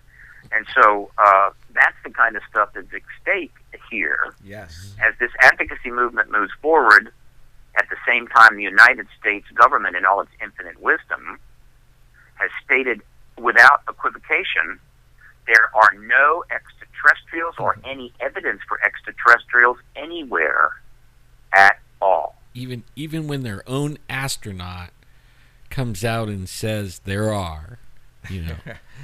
They have nothing to say. One of the things you will find when you study the government's actions on this is that their fundamental position is we can't say anything at all. Right. And so if Edgar Mitchell says there's ETs, they say nothing. If Gordon Cooper says there's ETs, they say nothing. If Philip Corso says there's ETs, they say nothing. They can't say anything. Because if they did try to, quote, controvert these high rank and station individuals, they would be asked the obvious questions. How do you know that? Right. And they can't answer those questions. And so consequently they say nothing. Why the American people stand for this is another matter. How well, like when you're out there lobbying, how welcomed are you, or how do they receive you and the information that you bring? I mean, like, do you get stonewalled, or, you know, like, is it a quarter of the Congress wants this to happen? Now let's talk about that. The petition you have going. Talk about that. Well, your first question though is also important. Okay. Yeah, when I first tried to deal with the Congress back in 1997, let me tell you, there was no interest at all. I bet. I mean, it was a stone wall. Yeah. So I dropped that and started to lobby the media instead. We're about to find out where Congress is, because I'm about to head back up on the Hill any day now. And I'm going to be arriving with a considerable amount of support. So we're soon going to find out where the Congress is and how much resistance they're going to put up. But having said that, in the 18 years that I've been at this, I would say somewhere between 10,000 and 20,000 articles have been written about the extraterrestrial issue in English language press throughout the world. About 150 or so articles have been written. Well, it's probably now more, about 250. 200 to 300 articles have been written about my work. Right? I've done over 1,200 media interviews. Wow. So it's hardly a stone wall. However, I will say this, that as you move higher up in the mainstream media, the amount of coverage of the advocacy work diminishes. In other words, the advocacy work is an area where they're much more reluctant to go. They'll write stories about ET sightings all day long, but the moment you go to the advocacy and you're dealing with the government issue now, and the truth embargo starts to become a factor. Case in point, back around 2000, I started to get some mainstream media interviews, including CNN and Fox, MSNBC. But of course, they usually only lasted a couple of minutes. Right. And a segment. Did I handle myself very well? Yeah, I did. Believe me, very well. But then I stopped getting invited. And it's been quite a few years now. And I don't get invited back. And the reason is quite simple. They expect people to come on this issue with a certain, how would you say, deep humility, almost, what's the word I'm looking for, a kind of self-deprivation and concern, and kind of an embarrassed sense of like, I know you think this is crazy, but, and are willing to put up with, say, nonsense from debunkers that are included in the program. I would come on the show and I would just matter-of-factly state what was going on without any reservations and unwilling to put up with any crap from anybody. And when they saw that, they said, shit, we can't have this guy on. Exactly. Because he's not going to play the game. Right. Unfortunately for them, right. While they're playing that game, the most extraordinary explosion in all of history of media access was happening on where, the internet. Yes. And so while for every minute I have done on mainstream media interviews, I've done 1,000 minutes on alternative media interviews. And I'm going to make you a bet that my time on mainstream media is about to return. So keep turning that dial, because I'm looking forward to being on those shows again. Right on. I understand where you're coming from. I've been featured on, some of those Fox, and I hate it when they input the old X-Files theme song in there before you come on. That's absolutely just ridiculous. And they're there to make fun of you.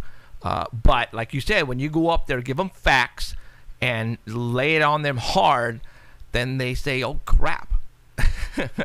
So I totally understand. Look, I gotta say something to that. Look, as backgrounds go, the X-Files theme song doesn't bother me. I think it's actually pretty appropriate and pretty cool. Okay. And I say that because I love the X-Files, and also because I've met Chris Carter. Awesome. I'd love to see Chris Carter maybe get involved in this advocacy work, so I can't let that one go. Okay. There are other themes and other things they can put up that are far more of a concern. Okay. But generally, they haven't done that with me. I get a little of that, but not too much. Well, and ultimately, it doesn't matter. I have to say, I'm probably one of the biggest X-Files geeks out there. I own the X-Files pinball machine in the whole 9 yards, so I am way there you go. Okay, so, if it wasn't for the X-Files, I probably wouldn't be where I'm at today, to be honest with you. That's probably true of many people. The X-Files was a very significant program. Absolutely. That did a lot to bring the issues into play. Yep. In a very sophisticated way, and has contributed, I think, to the advocacy process. Yes. Overall, to the better. I think the X-Files started it. I think it did. So, all right. Well, let's talk about the petition, Stephen. Yeah.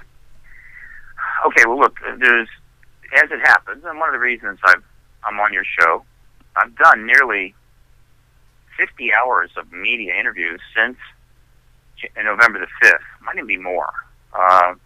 And the reason for that is that we are in the middle of what could be the end game of the truth embargo.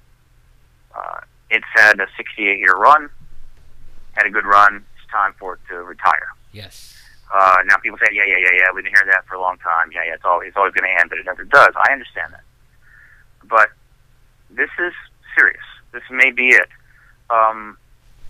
What's happening is that PRG got the funding. Well, first of all, PRG was able to get the White House on the record in terms of a formal position in November of 2011, where the White House stated there was no evidence to this at all. And that statement, of course, is on the White House website now. You can find it by going to disclosurepetition.org, which is the home base for the petition project. The first disclosure petition, Disclosure Petition 1, secured that response from the White House. From November of 2011 through April of 2015, we pounded away at that position by putting the evidence out, doing more petitions to try to increase the, how would you say, the electric, the voltage gap between the one capacitor plate representing the White House position and the other capacitor plate representing the political media's perception. If you build up that voltage differential enough, those plates will discharge. And so we did that right up and through and until April of 2013, when we were fortunate to get the funding to hold a citizen hearing on disclosure. You're fully aware of it. It was a mock congressional hearing. It had never been done before. It cost well over $700,000. We brought in 6 former members of Congress. We put it all in the National Press Club's main ballroom. We brought in 42 witnesses from 10 countries, and they testified for 30 hours. All that testimony was filmed. The record of that testimony, 30 hours, 10 DVDs, was shipped to the White House, to the Congress, on November the 5th of last year. This is phase 3, and the final phase, hopefully, of this effort to end the embargo. Those DVDs arrived throughout November, and now there's a set in every office on Capitol Hill. Simultaneous with the shipping of those DVD sets to the congressional offices, which included a letter signed by all of the witnesses from the mock congressional hearing, the 42 witnesses, researchers, military, political agency people. There was a letter signed by all of them.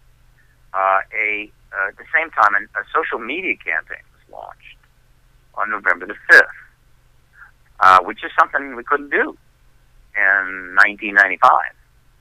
Right? A lot has happened since then. The social media campaign was designed to do one thing. Well, 3 things. One, let everybody on the Hill know those DVDs were coming. 2, let everybody on the Hill know that I was coming.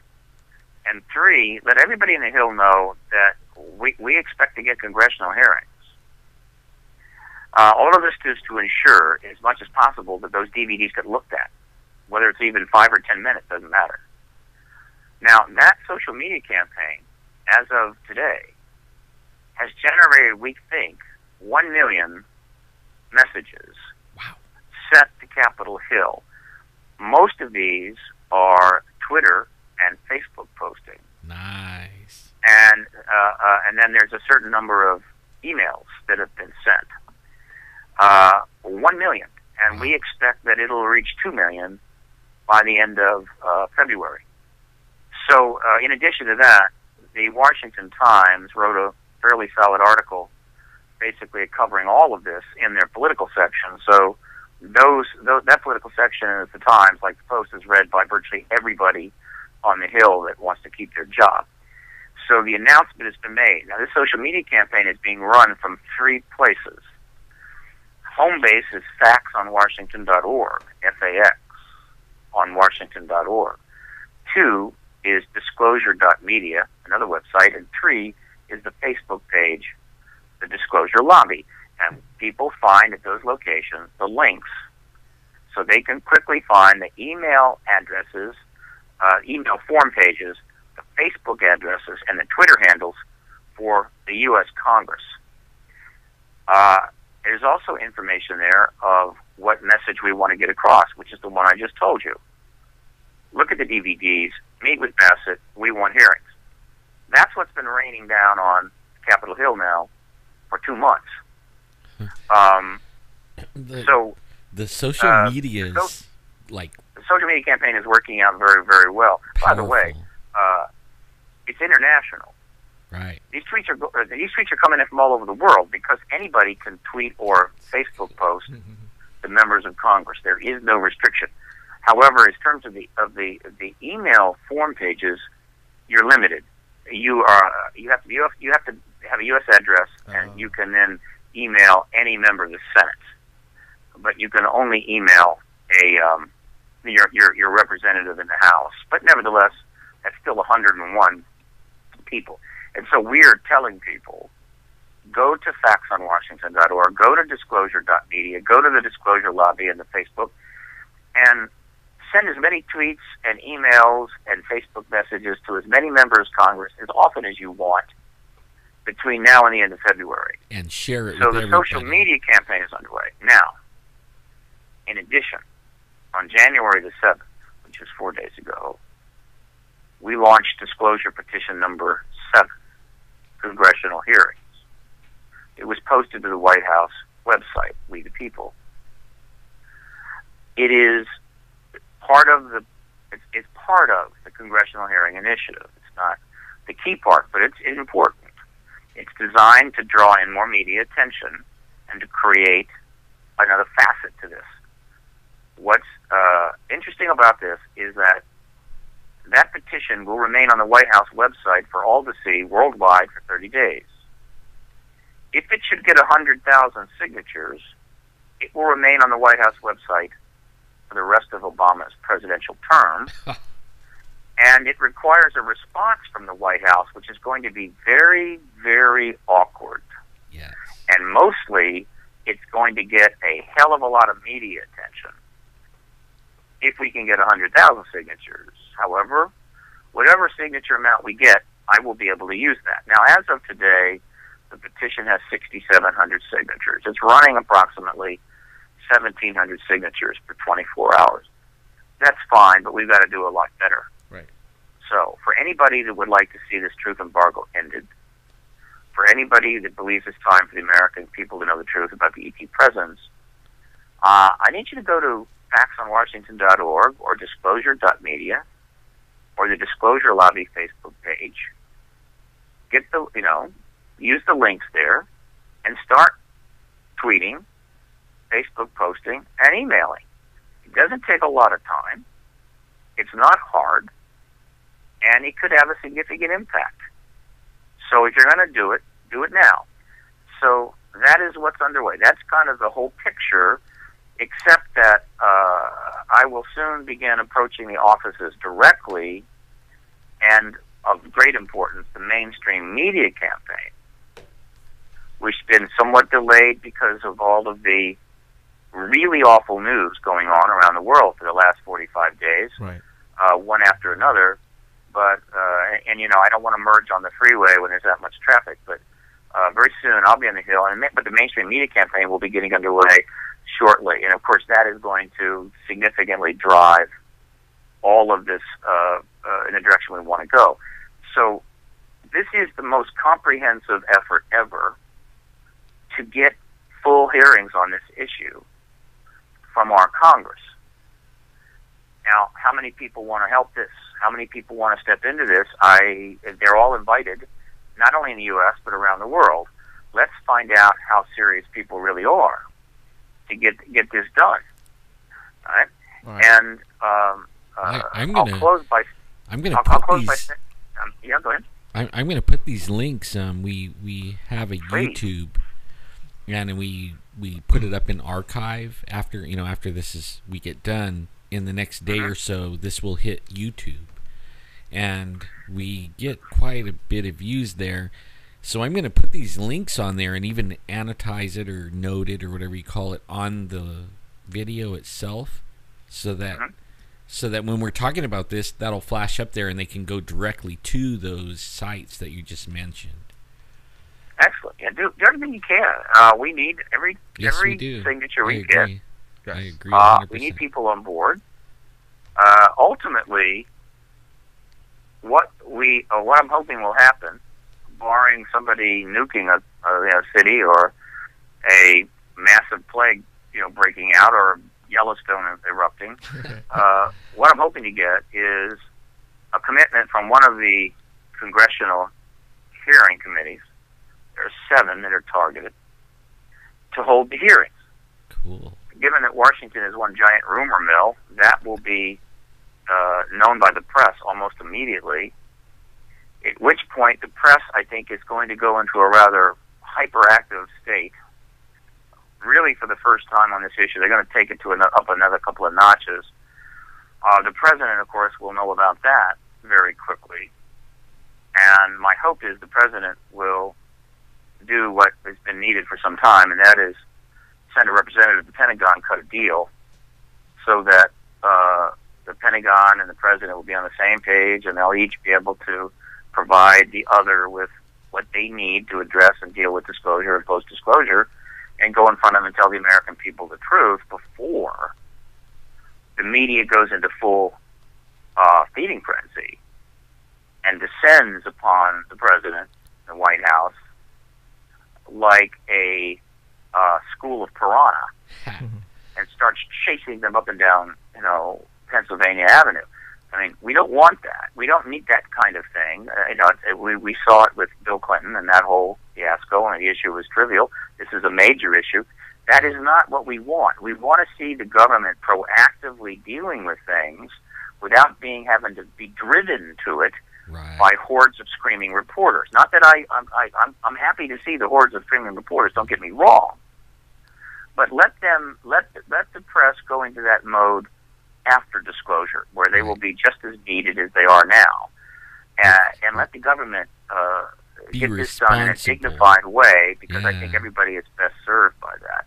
But that's up to the White House, what they're going to do on this. I can't. I don't control the White House. What is Obama's view on disclosure? Do you know? He's never given a personal view on it. No. He has said virtually nothing on it, and has avoided saying anything when given the opportunity. That's amazing. Bill Clinton, on the other hand, could barely go a year without saying something on it. Of course, Bill Clinton knows as an ET president, as does Hillary, as does John Podesta, as does Al Gore, as does Bill Richardson, as does Leanne Panetta, and so forth. But they have chosen to remain silent, primarily because of their own personal ambitions. Right. Okay. Well, I would think it wouldn't hurt them nowadays, with X-Files and everything going on, and Planet 59, They might get real popular, Yeah, you never know. Okay. Went with it. I agree that I agree. I don't think Hillary's ever going to be president. I hope not. Bill Clinton's definitely not going to be president again. But both of them, if they should come forward and address this issue and talk finally about the Rockefeller Initiative, which is one of the least kept secrets in Washington, one of the worst kept secrets in Washington, they would achieve a substantial legacy. Absolutely. And they have that opportunity. On the other hand, if they continue to remain silent, disclosure will come. It's not from Barack. It'll come from Vladimir Putin. And their legacy will finally be torched. I mean, that'll be pretty much it. There won't be a whole lot of historical regard for these people. I mean, you can obfuscate and lie only so much, in which case history does away with you. Wow. So they have a decision to make, and they're running out of time. Absolutely. Well, people aren't really trusting our government right now, and you think? And if somebody came out and told the truth finally, it would go a long ways. In career. If the Clintons or anybody else in government were to start telling the truth, it would be like arriving at a refugee camp where people hadn't had any food for several months with a giant load of food. That's the kind of enthusiasm they would get. But they don't see that. I would actually, if Miss Clinton came out and pretty much disclosed, then I would actually have to start liking her. Well, it might even get her the presidency, but of course her advisors would have a heart attack. I mean, the standard operating system in Washington is so outmoded. It's like a Commodore operating system trying to run a Intel dual processor computer. It's completely broken. It doesn't work. It just generates stupidity, chaos, and bad policies. So it would take an extraordinary visionary. Well, it would take some vision on the part of a few people to convince the Clintons, for instance, to do the right thing. I don't think they're surrounded by those kind of visionary people, but you never know. But the fact is that their fundamental decision is to play it safe and hope to sneak into the White House again. I think they're going to be very much disappointed in that regard. I hope so. No. Okay. Well, all right. Stephen Bassett, thank you very much for coming on our show tonight. We are going to plaster the website addresses for all the, especially on my site and on my personal Facebook wall and our like page, and I'm going to do it every single day for the next month. All right, we're gonna hammer this because we want this to happen right there with you. We're gonna back you up 100%. And I want this to happen. Trust me. Man. Heck, are you kidding me? It's time for this. It's been time. Like, it's overtime. Yeah. Like, way past time. Way past time. We're way overdue, and you can just look around the world and see things are starting to unravel, and we've got to make a significant change. Of course, this is the kind of thing that can really change course very quickly. So let's get it done. Awesome. Sounds good. Then we can see how things go in the post-disclosure world. I'm optimistic about that.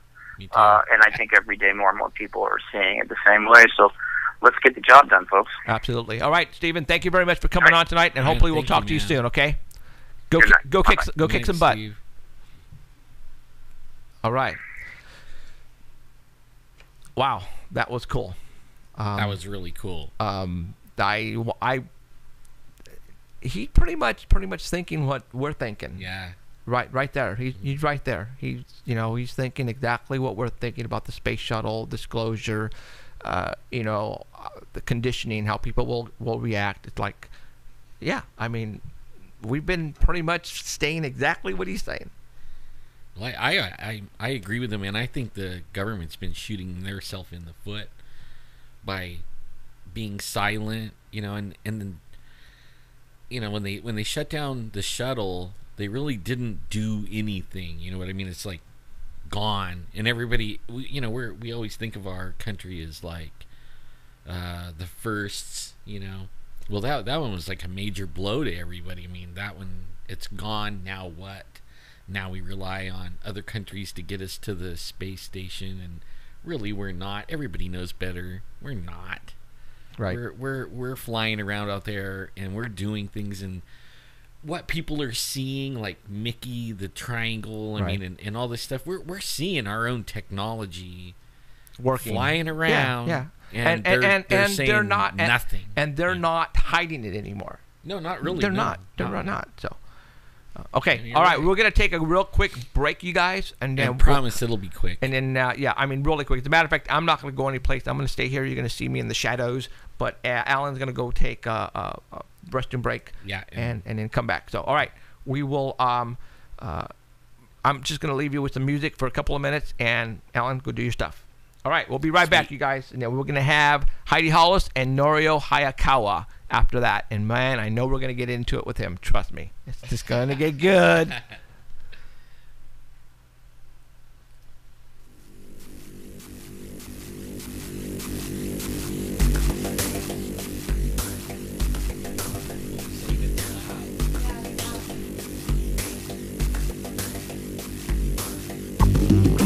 You think you're so smart, hiding from the ones who know you. But we see everything. Innocence never knew you. Street was your ignorance. Everything's gonna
Go for it.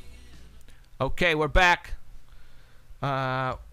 Usually we have Heidi's on right now, but we are running behind schedule. We had Steven on for an extended time, which is awesome. We're going to call Norio Hayakawa right now. We're going to talk to him, and then we'll talk to Heidi afterwards so we don't cut her off. So Emerald is contacting Norio right now. And we will get her on the line. What are the last two numbers? Your handwriting is really sloppy. The last two numbers are... Is it 7, 8? Let me, hold on. It is... I'm looking at it right now. 7, 8. That's why. Handwriting sucks. Yours or mine? Yours. Yeah, I know. I should have been a doctor. Nope, because that would have killed everybody. You want me Dr. operating on you? Heck no. And I could be Dr. Kill Him Dead. That would be bad. Very bad. And here we go. Go for it. You're good. Norio, Yes. how's it going, buddy? Hey, Jeffrey, how are you? I am doing extremely well. Good. What the heck are you doing? Oh, just you know. Are you playing some music right now? Taking it easy. Yeah. That's cool. Well, hey, I wanted to get you on because what is going on, Norio? I mean, you're going to the dark side. Well, I don't know about that. Okay. Well, first of all, let's let everybody know who Norio is. We met you at the StatCon a couple of years ago. Yeah, it was a million years ago. A million years ago, almost a long time. You live in New Mexico, correct? That's correct. Okay. Yeah. And you have been involved in UFOs for a long time, yes? Well, yes, I would say since around 1961. Okay. That's a long time. Yes, that's a long time. I mean, I don't want to. That's okay. Now you have been the man who's been telling people about what Area 51 in Dulce, correct? Oh yeah, I still I still do a lot of information gathering on these two topics. The first topic, Area 51, is as real as you can get. It's very important. But of course it has become a part of America's culture as far as the belief that there are aliens there and that there are alien technologies there. That has become part of culture. And as far as the second topic, which I have always been interested, especially since around 1988, is the so-called Dulce underground base, allegedly, in Dulce, New Mexico, which is part of the Hickory Apache Reservation, which I've been there many, many times, and which even today I visit there once in a while. But this is a very interesting topic, and I'm interested, especially through the cultural aspect of this topic. And it has become a very important part of the UFO culture. Of course, some people call it UFO subculture, but I think regardless, these two topics are so important in ufology, and the subject of UFOs itself is very important in the entire, belief systems of the public. Okay. I've seen you out there, pushing, for information on Dulce and area. Lately, when we saw you, it was mostly because of Dulce. Now, what is your stance on, as of today, on the underground facility at Dulce? Is there such a thing?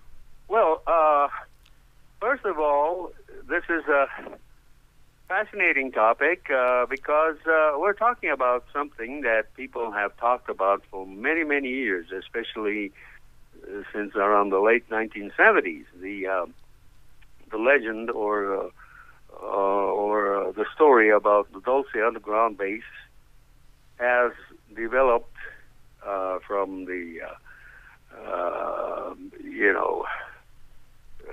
speculation all the way to even to the ridiculous items all throughout these years. As far as my stance is concerned, yes, I think there's a possibility that at one time or other they may have been some kind of an aircraft test facility, possibly operated by the CIA near Dulce, New Mexico, near a ranch called the Redding Ranch, just on the Colorado side of Archuleta Mountain.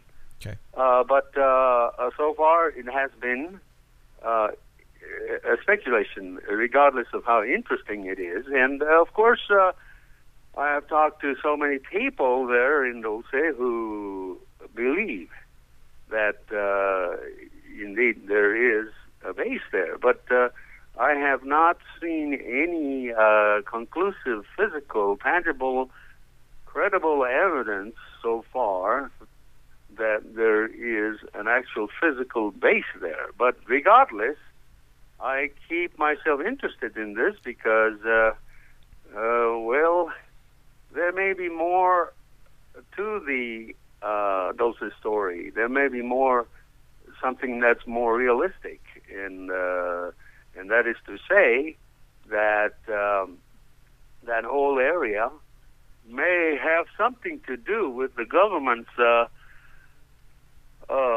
misuse of atomic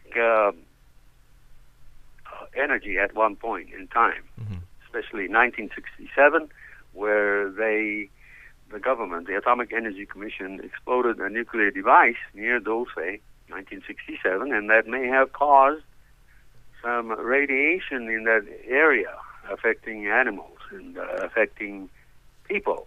So even today, it's a fact that a lot of people in Dulce have a high rate of cancer, and then also a high rate of infertility among women there. And so these are the issues that I have pursued. Okay.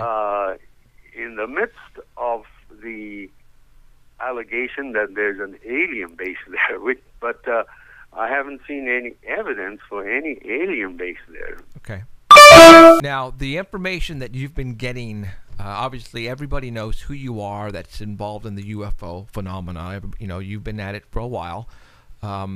When, I'm sure you have been approached, just like a lot of other UFOologists, you must have been approached and pulled aside by people in the military, maybe police officers.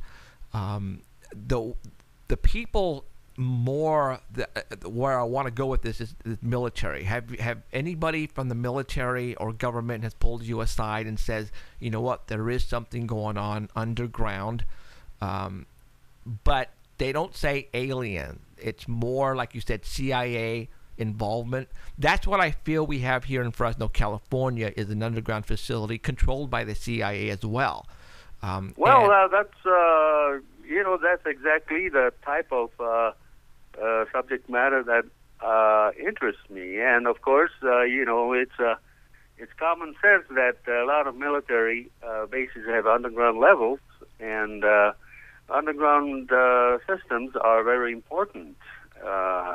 And we have come a long ways, and technology has improved so much in order to create realistic underground facilities of all types. There are so many underground facilities of all types throughout the nation, and that is part of natural development of the military. Right.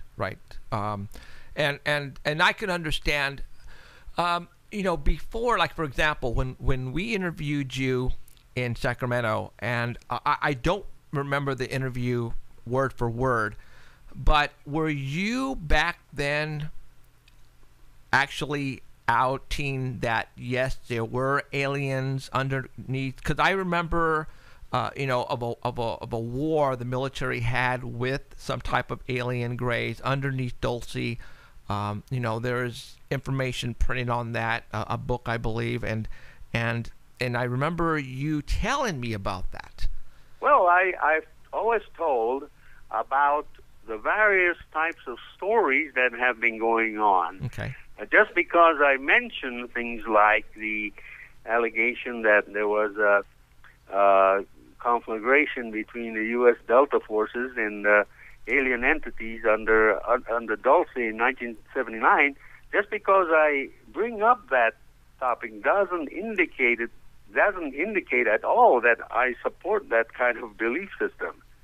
So you have to know, Jeffrey, that I've been into UFO since around 1961, but from around 1978, I've changed my attitude drastically about aliens. In other words, until 1960, until 1978, I was a tremendous supporter of the physical extraterrestrial visitation, as evidenced by UFOs. But after around 1978, I completely changed my stance, and I began to entertain the possibility that maybe we're not talking about physical things, but in the line of Jack Vallee and John A. Keel, that maybe we may be talking about something different. And never in my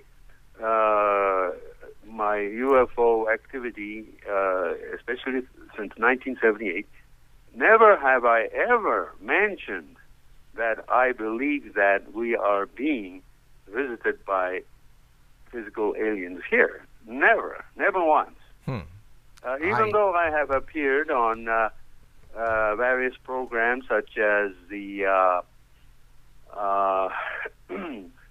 Coast to Coast and all these kind of programs, people misunderstand me. Just because I mention the subject matter doesn't indicate that I believe in all of these things. I bring out the various beliefs to stress that we are living in a world that is has so much mixture of beliefs based on just hearsay and based on sensationalism. So never in my UFO so-called UFO history career since 1970 have I ever stated that I believe that aliens are here. Never once. Well, you almost sound like that you're like maybe thinking along the lines as I am, and it never was alien per se, like coming from another planet, but maybe always was here and maybe more interdimensional type thing. Yeah, see, that's another thing that I believe that this topic is so complicated, but it's nevertheless important. And this is the reason why, regardless of my skeptical attitude about aliens being here, I still interested in this, and I even signed this afternoon the petition started by Stephen Bassett that the government admit this kind of stuff. I even signed it today. Awesome. But, maybe we'll be surprised at what they really say. Like they might say it isn't aliens. Well, that's we don't know because I haven't seen any evidence, and I am of the opinion that the government has never intentionally covered up UFO information, and that. But a lot of people get confused by two items. And the first is a lot of people who are into UFOs give you the reason that since there are many, the likelihood of aliens in other parts of the universe is most likely. That's the evidence that UFOs are indication that aliens are here. But that has nothing to do with it. Even the White House has stated that that the likelihood is high. Right. That life exists elsewhere, beyond Earth, and that the odds are very high that somewhere among the trillions and trillions of stars in the universe, there's a planet other than ours, and even the government states so. But the problem is that the question of the odds of us making contact with any of them, that's a completely different question. But as far as I'm concerned, I haven't seen any credible evidence of extraterrestrial presence here on Earth insofar as globally, publicly acknowledged documentary evidence. But that doesn't mean that they're not there, because we don't know. We have no evidence to go by. Right. How do you and I'm gonna pick your brain here a little bit. I'm gonna say, what about? And I'm not saying evidence is very high here, but there are people who say they have been abducted and have been taken away by aliens, greys, and there are a lot of people, and I mean a lot, Norio. Yeah, that's I'm aware of it. I have looked into abductions, for a long time, but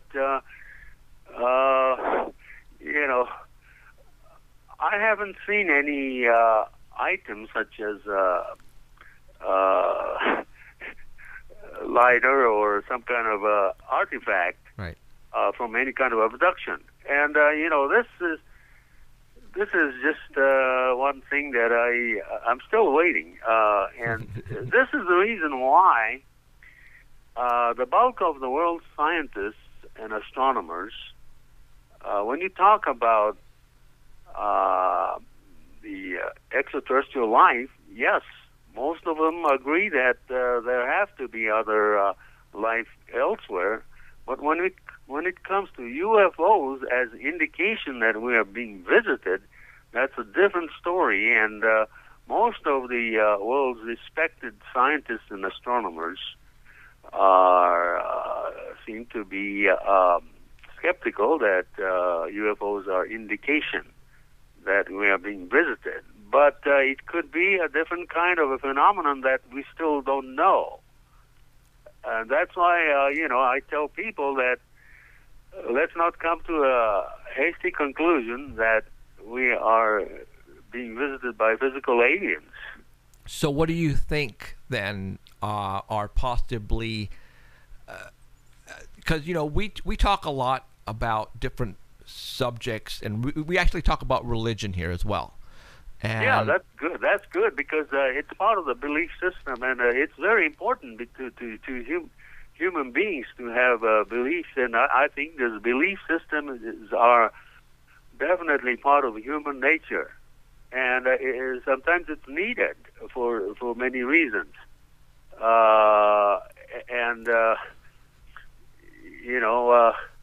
We just when it comes to the nuts and bolts. Yeah, we haven't actually seen anything that indicate that we are being visited physically by aliens, or that aliens are abducting people physically.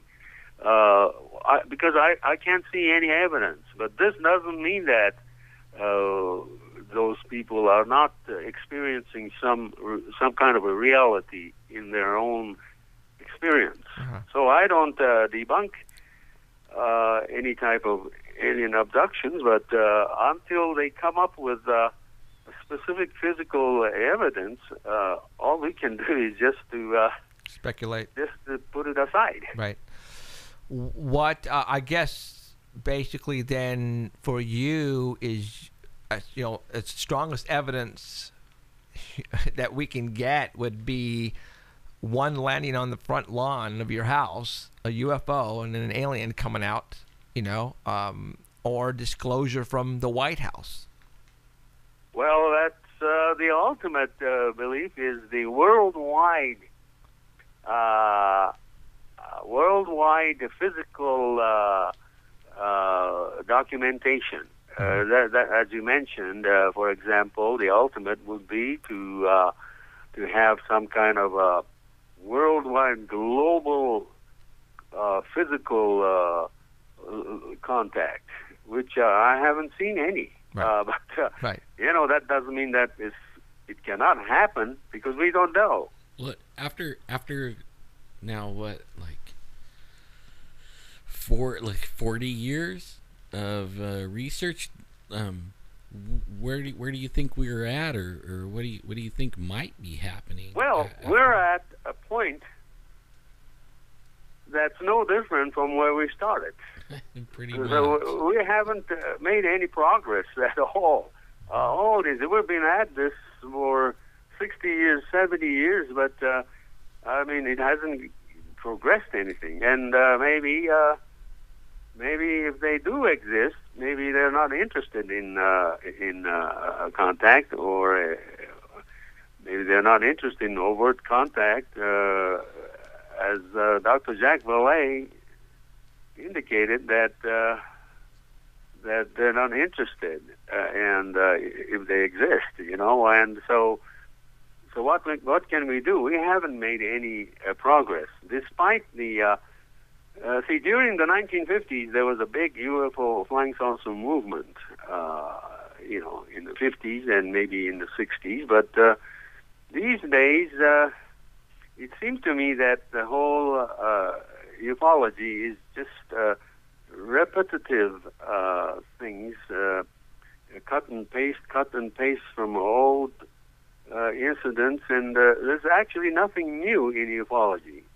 That's just a personal, maybe biased opinion, but that's my thing, is that we haven't seen anything new. Yeah, and I totally agree, Norio, and I want to tell you why.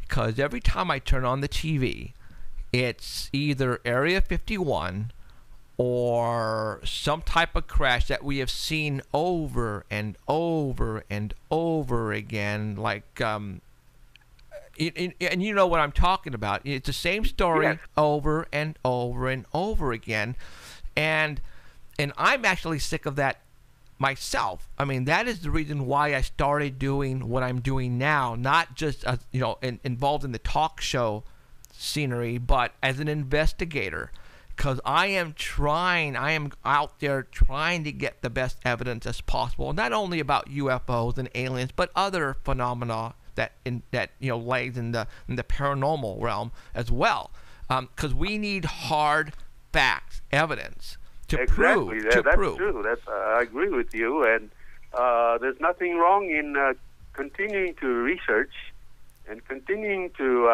look for the answer. Of course, even though we have been at this for years and years and years. Right. No, I agree. And despite the proliferation of things like cell phone cameras and videos and so on, all we actually see over and over and over again is just blurry photos and blurry videos of lights in the sky, and just like Bigfoot. Despite the proliferation of these devices that we have, I haven't seen any concrete, positively, identifiable non-terrestrial craft of any kind. Right. The only one that I was a little bit saddened by, because I thought he really was breaking ground and finding things, was Dr. Lear. He was taking out those little, I don't even know what they are, but the implants. Yeah, and they so-called implants, right? And he took out a few, and then they had a radio signal coming off it, and they had some, measurements done on it, and said it was non-terrestrial. But only now the guy, he passed away, and I don't know if anybody's like picking that up where he left off. That, to me, that was like the most groundbreaking of anything that happened over a long time, Right. And like you said, we're getting nothing but blurry photos and blurry videos. That it's really not strong evidence, and we are constantly bombarded on the Bigfoot side because people have blurry videos, blurry pictures, but we need a body of a Bigfoot. And I guess that goes to say as well as a alien craft. If there's a crashed alien craft with aliens laying on the side of, that's basically what we need. But obviously, as well as I do, Norio, that the government's going to get in there first and get that before us. So I guess it's just a waiting game then. I mean, we need to, for example, Stephen Bassett's the petition for disclosure. I guess it has to come from higher ups. Many people who have had abductions and know what's going on with them, they know we're not alone. Obviously, you've never been abducted. Haven't had a close encounter, and neither have I. I've seen crazy stuff in the sky, but like you said, that doesn't mean they're aliens from another planet. It could very well be our top secret aircraft from the CIA and Dulce, So, there's a lot of, and the reason why I wanted to bring you on here, Norio, is because a lot of people are getting upset on your take on all this. I think the main reason is a misunderstanding. They immediately associate this phenomenon with physical extraterrestrial beings or aliens, and as Dr. Jack Vallée stated, we cannot come to hasty conclusion like that. In fact,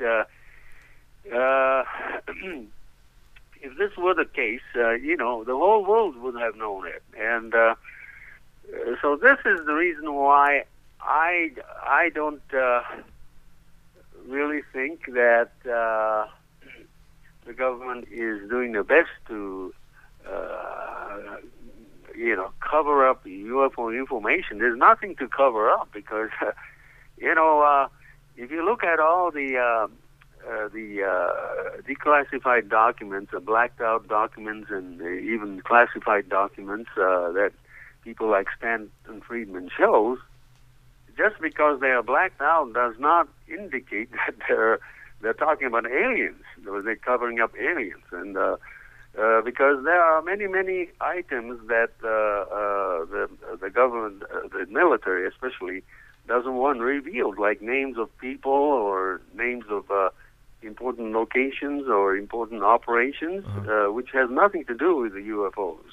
Right. And so a lot of people say that, well, look here, look at this document. It's all blacked out. But it may have nothing to do with aliens. And, that's my point. And, basically, we haven't seen any development, but regardless, as I told you, Jeff, I am not that closed-minded about this, and in fact, I told you that this afternoon I signed the petition that Steve Bassett, right, gave out, and so I'm interested, and. Sure.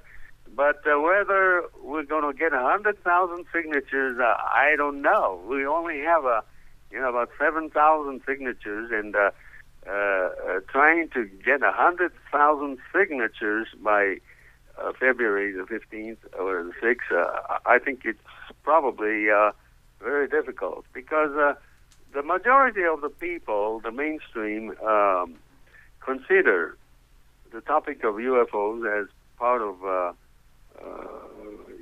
fringe subject matter.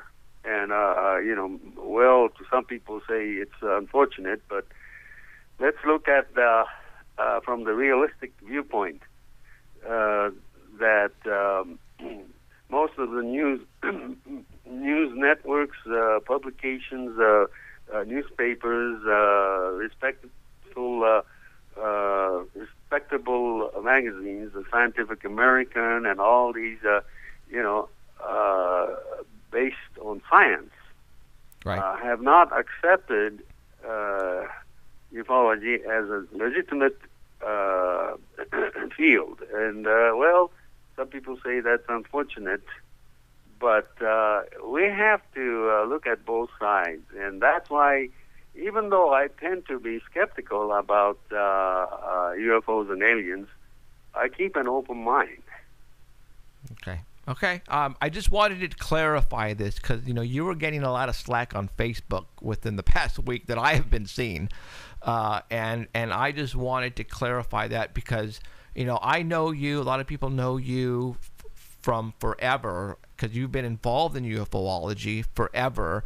So the assumption was that we thought you believed that aliens do exist, and that's where everybody thought the same as well. Yeah, that's what I mean. That everybody immediately comes to a hasty conclusion. And just because I appeared on a lot of UFO shows and I talk about UFOs doesn't mean that I believe in it. I'm just bringing the subject up from a very important psychological viewpoint, from a cultural viewpoint, and I insist that this topic is rapidly becoming part of the subculture of American belief, and of course, globally too. There are lots of people that are into this type of thing because sometimes it's thinking about all of these aliens and UFOs gives a person an escape from the harsh reality of our harsh economic times and political crises and sociological crises that we're living in.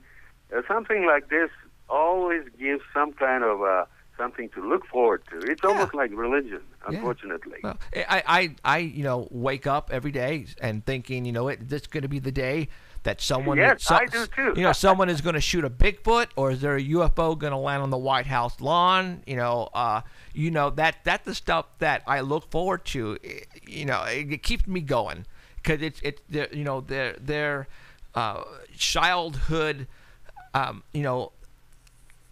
experiences and ideas that I've had in my brain that, oh my God, are there really monsters? Are there really aliens? And, we get a kick out of this, and it keeps me going, day after day after day. And that's why I do this show, because I love the subject matter. I that's a good thing. Always looking forward to. In fact, my greatest dream or hope is to touch a flying saucer. That's my greatest dream. But I've been having this desire since childhood, and it hasn't happened. Right. Well, but that doesn't mean that I'm giving it up. Right. Nowadays, I have a bunch of grandkids, right? A bunch. I almost can't even. I have to take my shoes off to count them all. That's how many I have. And we watch TV a lot together, and they believe in UFOs only because we're like the Disney movies and cartoons, and it's like a no-brainer for them. You know what I mean?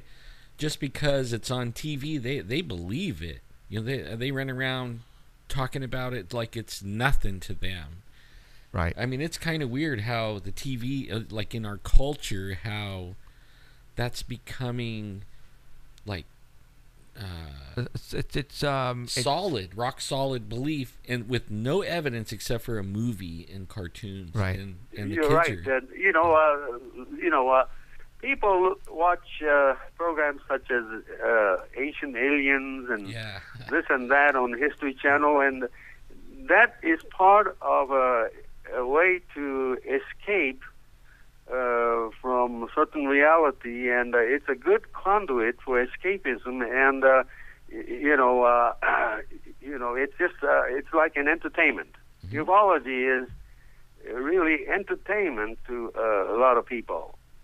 Yeah. Unfortunately. Yeah. No, you're right. It's a hobby. Yes, exactly. You hit it right on the nail. It's a hobby. That I consider this a hobby. People have they go play golf.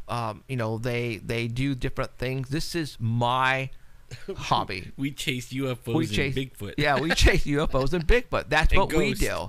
Yeah. So yeah, I see where you're going with this. So okay, all right, Norio. I just wanted to get the record straight and to let everybody know, because I was getting emails about you and I couldn't believe what I was hearing, and I just wanted to hear it from you, and it all makes sense. And I sure appreciate this. And as I said, just because I post some what appears to be like a debunking type of article, that doesn't necessarily mean that I'm a debunker. I'm always open-minded, but I always try to keep both my feet on the ground, which is very, very important, Right, absolutely. So yeah. So, but I always hope that one of these days things will happen. Right. And I never give up. Absolutely. And where we can start is by signing that petition that you signed today, which is awesome. Yes. Definitely. I signed as a signer number 6683. No, there you go. Wow. All right. All right, Norio. Thank you for coming on, buddy. Much. Absolutely. Thanks, and maybe we'll talk soon, okay? Definitely. Okay. Thank you, Norio. Have a good night. Thank you. Okay. See ya. All right. Well, we wanted to get that message across, and because Elizabeth defriended him. Yeah. She was telling me because she was tired of him going but now we understand where he's coming from, which is logical. Well, he's not alone. No. Yeah. Good. Yeah. All right. Okay, let's get Heidi on and let's talk about some other stuff, some UFOs and Heidi might not agree with them. Oh, that's right. I mean, I know a lot of people that wouldn't. I mean, they're like Steve, the guy that with Steve. Yeah, and we had him on the show, and he wrote a book, and he's been messed with by. Steve Pierce. Pierce. Yeah, from he. I mean, those guys would have a really hard time with us saying this. Yeah. Heidi. Well, hey there. Hey. How's it going? All right, we got Heidi on. Good. How about you? Life is good. It's fantastic. Awesome. Gathering my energies together. Oh my gosh, it's been a long time of healing for me. Let's put it that way. I bet. So, okay. All right, well, let's get into it because I don't want to leave anything out with you. Let's go ahead and start. You sent over some pictures, and I sent them over to the artbell.com people, and they have them on the site. So we're going to go ahead and get into your report. And let's go ahead and start with picture number 1. Go for it. You are on. We got a picture of a UFO. All right. Go for it. Yes, we do. I wanted to tell people that these pictures are out of this world. I never actually have seen a couple of them before. I've seen one of them. But these pictures are from 1993 in Maslin Beach in Australia. And Eric Thomason, who is 69 years old, he was 69 years old at the time, he says that he was going to go out at 6 a.m. to just take some pictures of the area, and he was not a photographer. And this is what he says occurred. It was then that I saw a movement on the surface of the water and something looking like the tower on an atomic submarine emerge. So he actually saw this thing come out of the water. Eric tells UFO Sweden this. When the object rose from the water, I was able to see how 3 legs were pointing out from the hull. I was also able to see how it was spinning and how the 3 legs were pulled in. But before the legs were pulled in, he managed to take his first photograph. So you see that UFO there with this landing-looking gear stuff. It's pretty cool. He estimates that the distance to the object at the time was about 400 meters. And it then dawned on him how exposed his position was, and standing on top of the Ochre Point, is what it was called, when the sun right behind him made him an easy target to spot for a possible crew, he says. I don't know what that means, but it says, and then he says, and I think this is part of his reasoning, he says, I had heard of people being abducted by UFOs, so I climbed down the slope nearby. From there, I could see how the light gray object came flying somewhat south of me. It came to a halt over the mine. At that very moment, I spotted yet another object north of the first one, and I believe that's the second photograph that you'll see here. That's when I snapped my second picture. Okay. But since the light from the sunrise was straight into my viewfinder, I moved a little to the left. Now, while taking these photographs from his hideout, because I guess he was afraid he'd be abducted, which is hilarious, from his hideout 5 meters above or below the top of the cliff, the new object moved towards the larger one and came to a halt, and then continued upwards into a deepening of the larger object. I guess that's Australian for going into it. And he says, I could see 3 lights on the exterior of the larger object and how it shone around the opening. Shortly after, I'd taken the fourth and last photograph that you'll see, also up on the website. The larger object rose straight up and disappeared over me. When that happened, I could feel water dripping from the craft down on me. And in a report from the Australian UFO group, Australian Flying Saucer Research Society, Eric estimates that the size of the object was about 40 meters. And the distance, when he first saw it rise from the ocean, to be 2 kilometers. While talking to him on the phone, they said that Eric told him how it never got closer to him than about 400 meters. And when the incident was over, Eric Thomason returned home. However, despite the encounter, he decided to remain quiet about it, even to his wife, which is kind of funny. He first wanted to have the film developed in order to find out if there were indeed anything that showed up on it. But he wasn't in a hurry. Before he handed in the film for development, he made sure to use up the entire film, and that wasn't until May of 1994, which is hilarious, when he had watched a UFO show on TV, and then he decided to bring the photographs forward. So I think they're fantastic. I remember seeing probably the second photograph before, probably in a UFO magazine or something way back when, but I don't recall seeing this whole slew of photos, especially with that landing gear stuff sticking out of the bottom. Aren't those cool photos, guys? Those are really cool. I actually have not seen these before. This is my first time. Well, what's the little one? Is it like some kind of drone coming off that? You think? I don't know. Yeah. I don't know, but I think what's really cool is how that little object, the smaller object, goes up into it or flies out of it. I don't know. And you know, we've had reports of actual UFOs, unidentified flying objects, with something coming out of it and breaking off and taking off. You know, going into it. So we're going into it, and this just so happens that most of those calls that we get or pictures are usually lights in the sky at nighttime. This is the first daytime that I have seen. Right. So wow, that's cool. I mean, this was a retired man who just decided to go out for a walk at dawn. I just think it's awesome. Right. I just love it. It's like I love finding these gems that that I haven't really looked over in such a long time or never seen before. And it's like, ooh, that's a cool one. But I got another one. This is really cool. So let's see here. You guys are showing the photos. Okay. So this is something that was more recently discussed. Now I don't know how to pronounce it, but Chhattisgarh, India. Let me see, hold on. Chhattisgarh State Department of Archaeology Culture plans to seek help from ISRO for research on a 10,000-year-old rock painting depicting aliens and UFOs that came from the Charama region in Kankur district in tribal Bastar region, which is located 130 kilometers from Raipur, and the caves come under from the village of Chandeli and Gataloa. Really difficult words for me. Right. But anyway, so there are several beliefs among the locals in these villages that while few worship the paintings, others narrate stories they've heard from the ancestors about the Rihola people, which are the small-sized ones, that's what they call them, who used to land from the sky in a round-shaped flying object and take away one or two persons of the village who never returned.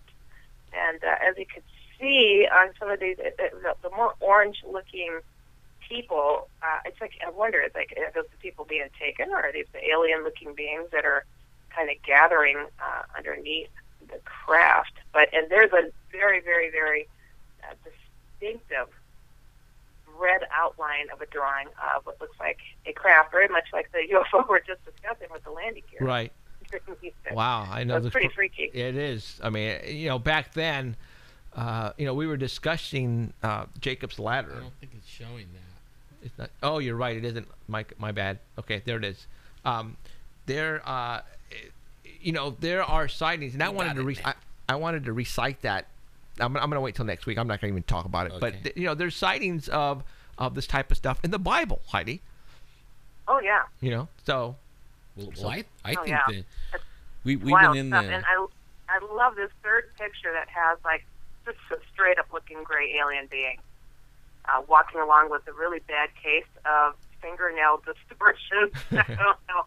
Their fingers and their toes seem to have some kind of really crazy looking nails protruding. I don't know if you guys have that picture. Yeah, I just posted the second one, so now I'm going to go ahead and post the third one. There it is. Yeah, oh, yeah, there it is. Really strange looking thing. But, I mean, very distinctive. I mean, very much like, nowadays, how somebody would report what a gray alien would look like. So right. It's look at this. Pretty, Look at the fingernails. Whoa. Yeah, I think that's who's calling in. They're trying to, call in and say, hey, we're real. Yeah. Wow, that's pretty cool. That's a great. I'm sorry. That's a great. I mean, why would they... If it was an animal or a bear, I could see the long fingernails, but on a human being like that, if that is a human, why would they specifically make the fingernails long like that? Because they saw this. They actually saw this, and they actually painted it as for future people to see what they saw. I mean, that's what this is. This is like a diary, but you know what I'm saying. Pretty crazy stuff. Yep. And I've got another treat for you guys. Today is just UFO day for me. Sure. And I'm just all about the UFOs and aliens today. I love it because I got some really cool stuff. And there's video footage that I sent you. Oh, yeah. I am going to put that up. Amazing triangle-shaped UFO.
I was at a UFO conference. I was doing a lecture, and I was going to show people how to spot a UFO. And we went out, and it wasn't completely dark out or anything. And so we're like, outside, and starting to get dark. Look at that close up. Look at that close up. Look at that UFO. I mean, that is a straight up UFO triangular shape trying to blend in. That is crazy. Absolutely crazy. What video you guys are seeing that is some cool stuff. Yeah. That is. They say it's still loud. What? Really? Very good eye. That person that caught that. Very good eye. Well, Absolutely good but, eyes, okay. But to finish the story, look at that one. Isn't that crazy? It's like, really, who are you fooling? You're a little too bright there to be a cloud, buddy. It's really kind of wild. But so to finish the story, I brought out this whole group of people from the conference, and I'm like, let's go look at, and see what we can see. It was starting to get dark, and then, it was a nice clear night, and then it got really nice and dark out, and the stars were shining, and I'm like, it's been my experience that sometimes you can kind of call these things to show up. So we're like, okay, everybody, let's just kind of focus on, hey, come on down, guys, show yourselves. And I am not kidding you. It did not take long, and how can I say? You know how in the movie The Predator, where the background of things got distorted a little bit, but you could see the freaking predator. Right. Yeah. We saw a triangular shape distortion go very low over, distorting the stars, trying to reflect the stars. But OMG, we saw it, and it was amazing. And that's what this video kind of reminds me of. Did you guys flash any lasers up into the sky or anything like that? No, we flashed our minds. Oh, okay. Because I've heard lasers do attract. If you flash them lasers, they'll flash you back as well. But just make sure you don't shine them into a police helicopter or an airplane, or else you're going to jail for 30 years. So, I'm serious. That's totally illegal. Yeah. So, I've heard that lasers, and if you meditate as well. If you have a bunch of people who meditate, and sometimes they do show up. That is true. I have had many people say that to me. Oh gosh, I've had some really, really wild experiences with that. I'll have to share that some more with you another time. I know we're running short on time, but I've got a quick email that someone sent me. Okay, go for it. And this is something that I invite people to write me at oddadvice@gmail.com. Write your stories, and do our best to give you a little bit of insight and advice. So it says, Dear Heidi, it was about 1979 when I encountered the Hat Man. I was about 18. My mother had mentioned seeing this being a few times. It never spoke and never got close to her. She would see him at her bedroom door. I never thought anything about it. I grew up in this house and have heard and seen all that it had to offer, so I thought. The night that the Hat Man entered my life, I was in my bedroom and had just turned my TV off and was lying in bed listening to music. I always locked my door and slept under my room's window. So when I rolled over and seen this very tall man with a fedora and trench coat on, my first thought was my cousin. So, of course, I yelled at him. I screamed, Rex, what the heck are you doing in my room? No answer. He just kept watching me. I didn't see any eyes, but I could feel him. About that time, I had an intense fear, and my adrenaline was pumping, so I flew out of bed, turned my light on, and he was gone. My door and window was still locked, and he was just gone. I think I slept with my light on for about 6 months after that. I'm 54 years old now and have not seen him since, but sometimes the feeling is there. I always thought it was just a Hopper Town thing, but I guess not. Ooh, that's crazy. Wow. That was just somebody sharing. I mean, I still get these emails all the time, guys. People that experience this freak of a man, I think they're the only one. And I just, wow. It always blows my mind that this revelation when people have it, like, they're alone, this is going on, But interesting enough, this person didn't have any questions about it, because, hey, they experienced it, so it's not something that they felt like they had to ask anything to rationalize it. It just is what it is, and people are waking up to it. And I appreciate the email. That was awesome. But, keep them coming, guys. Wake up your neighbors, to this stuff too, because it is going on. Absolutely, it is. So, all right, Heidi, thank you very much, and we will talk to you next Sunday, same time. Okay. Wonderful. You guys take it easy now. All right. Thank you. Talk to you later. Okay. Okay. Bye. All right. Can you throw it? Was that a Bigfoot howl? Did you hear that? Yeah, I heard it like 3 times already. Did you hear that? Yeah. Heard what? Yeah, it's like a like Bigfoot howl or something. I don't know what it was. It was like, oh. But only when I take my when I take the hearing off, the like headphones. I thought it was like a dog or something, and then I looked. But I take it off and I can't hear it out there. Hey, I don't hear anything, you guys. You guys smoking? you still see it? Maybe we should stop smoking it. No. Yeah, but only I heard it earlier when Steve Bassett was on. Really? I heard it like 2 or 3 times, and then I thought it was a siren or something.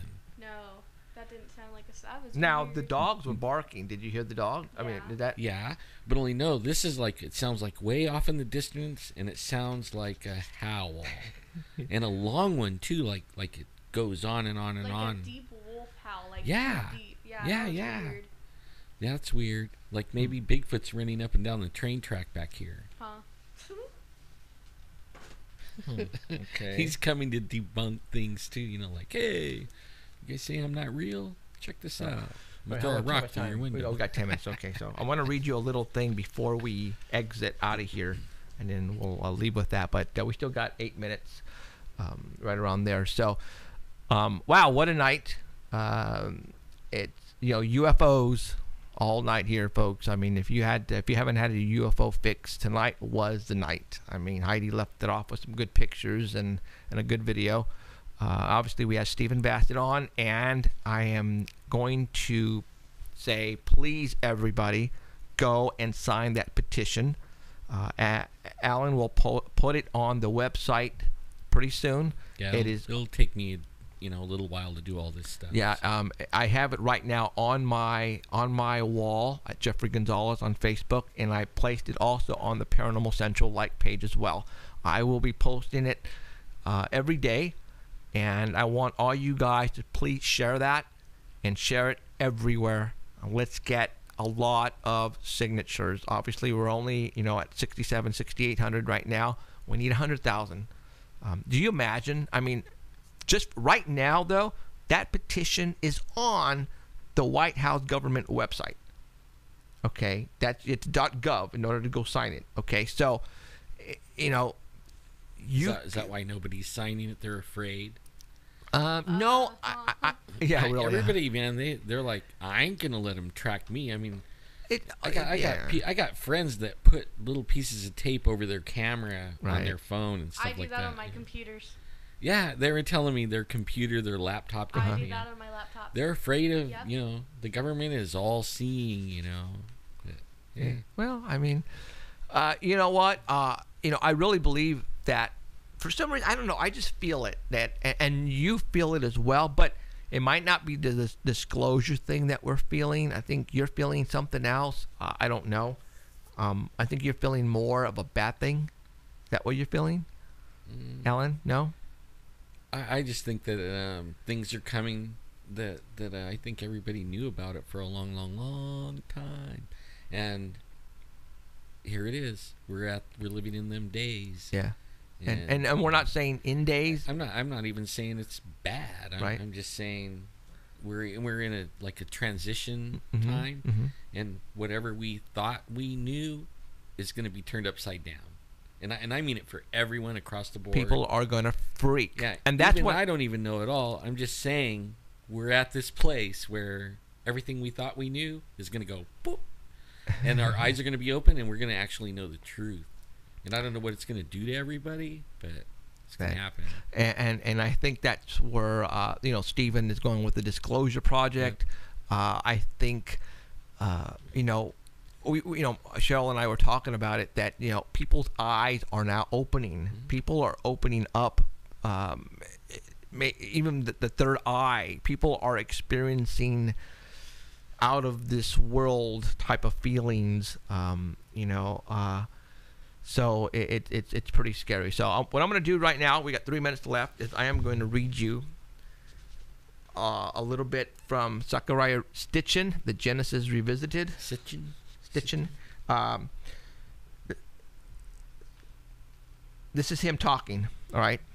I myself have not encountered a UFO, to say nothing of being abducted and experimented upon by human-like beings with elliptical heads and bulging eyes, incidences witnessed and experienced, and such claimed to be true by many others.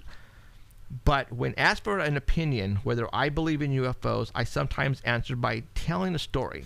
Let us imagine, I say to the people in the room or the auditorium in which I am speaking, that the entrance door is thrust open and a young man bursts in, breathless from running and obviously agitated, who ignores the proceedings and just shouts, "You wouldn't believe what happened to me." He then goes to relate that he was out on the countryside hiking and it was getting dark and he was tired, and that he found some stones and he put his knapsack on them as a cushion and fell asleep. Then he was suddenly awakened, not by sound, but by bright lights.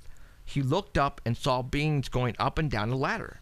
The ladder led skyward towards a hovering round object. There was a doorway in the object through the light from inside shone out.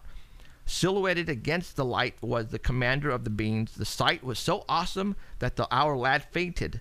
When he came to, there was nothing to be seen. Whatever had been there was gone. Still excited by the experience, the young man finished his story by saying that he was no longer sure whether he had seen it or was it real or a vision, perhaps a dream. What do we think? Do we believe him? We should believe him if we believe the Bible, I say, because what I just related is the tale of Jacob's vision as told in Genesis chapter 7. So that was in the Bible, guys. Interesting. All right. So I'm going to leave you with that. How much time we got? A minute. Minute? All right. I'm out of here. For Jeffrey Gonzalez, Alan Thomas, and Emerald Bonilla, I want to thank you for showing up tonight. UFO Fix, huh? That's all right. We'll let the music go. That's okay. So, all right, you guys take care. We'll see you next week. Same time, same location. Bye, y'all. Hope you witness something you can't explain. You have been listening to Paranormal Central with Jeffrey Gonzalez and Alan Thomas, broadcasting worldwide at ParanormalCentral.net and on ArtBell.com. Stay tuned for next time. Remember to keep your eyes to the skies, and we hope you witness something you cannot explain. I'm looking for you. You're looking for me. We have to decide what it will be. Can it be true? Can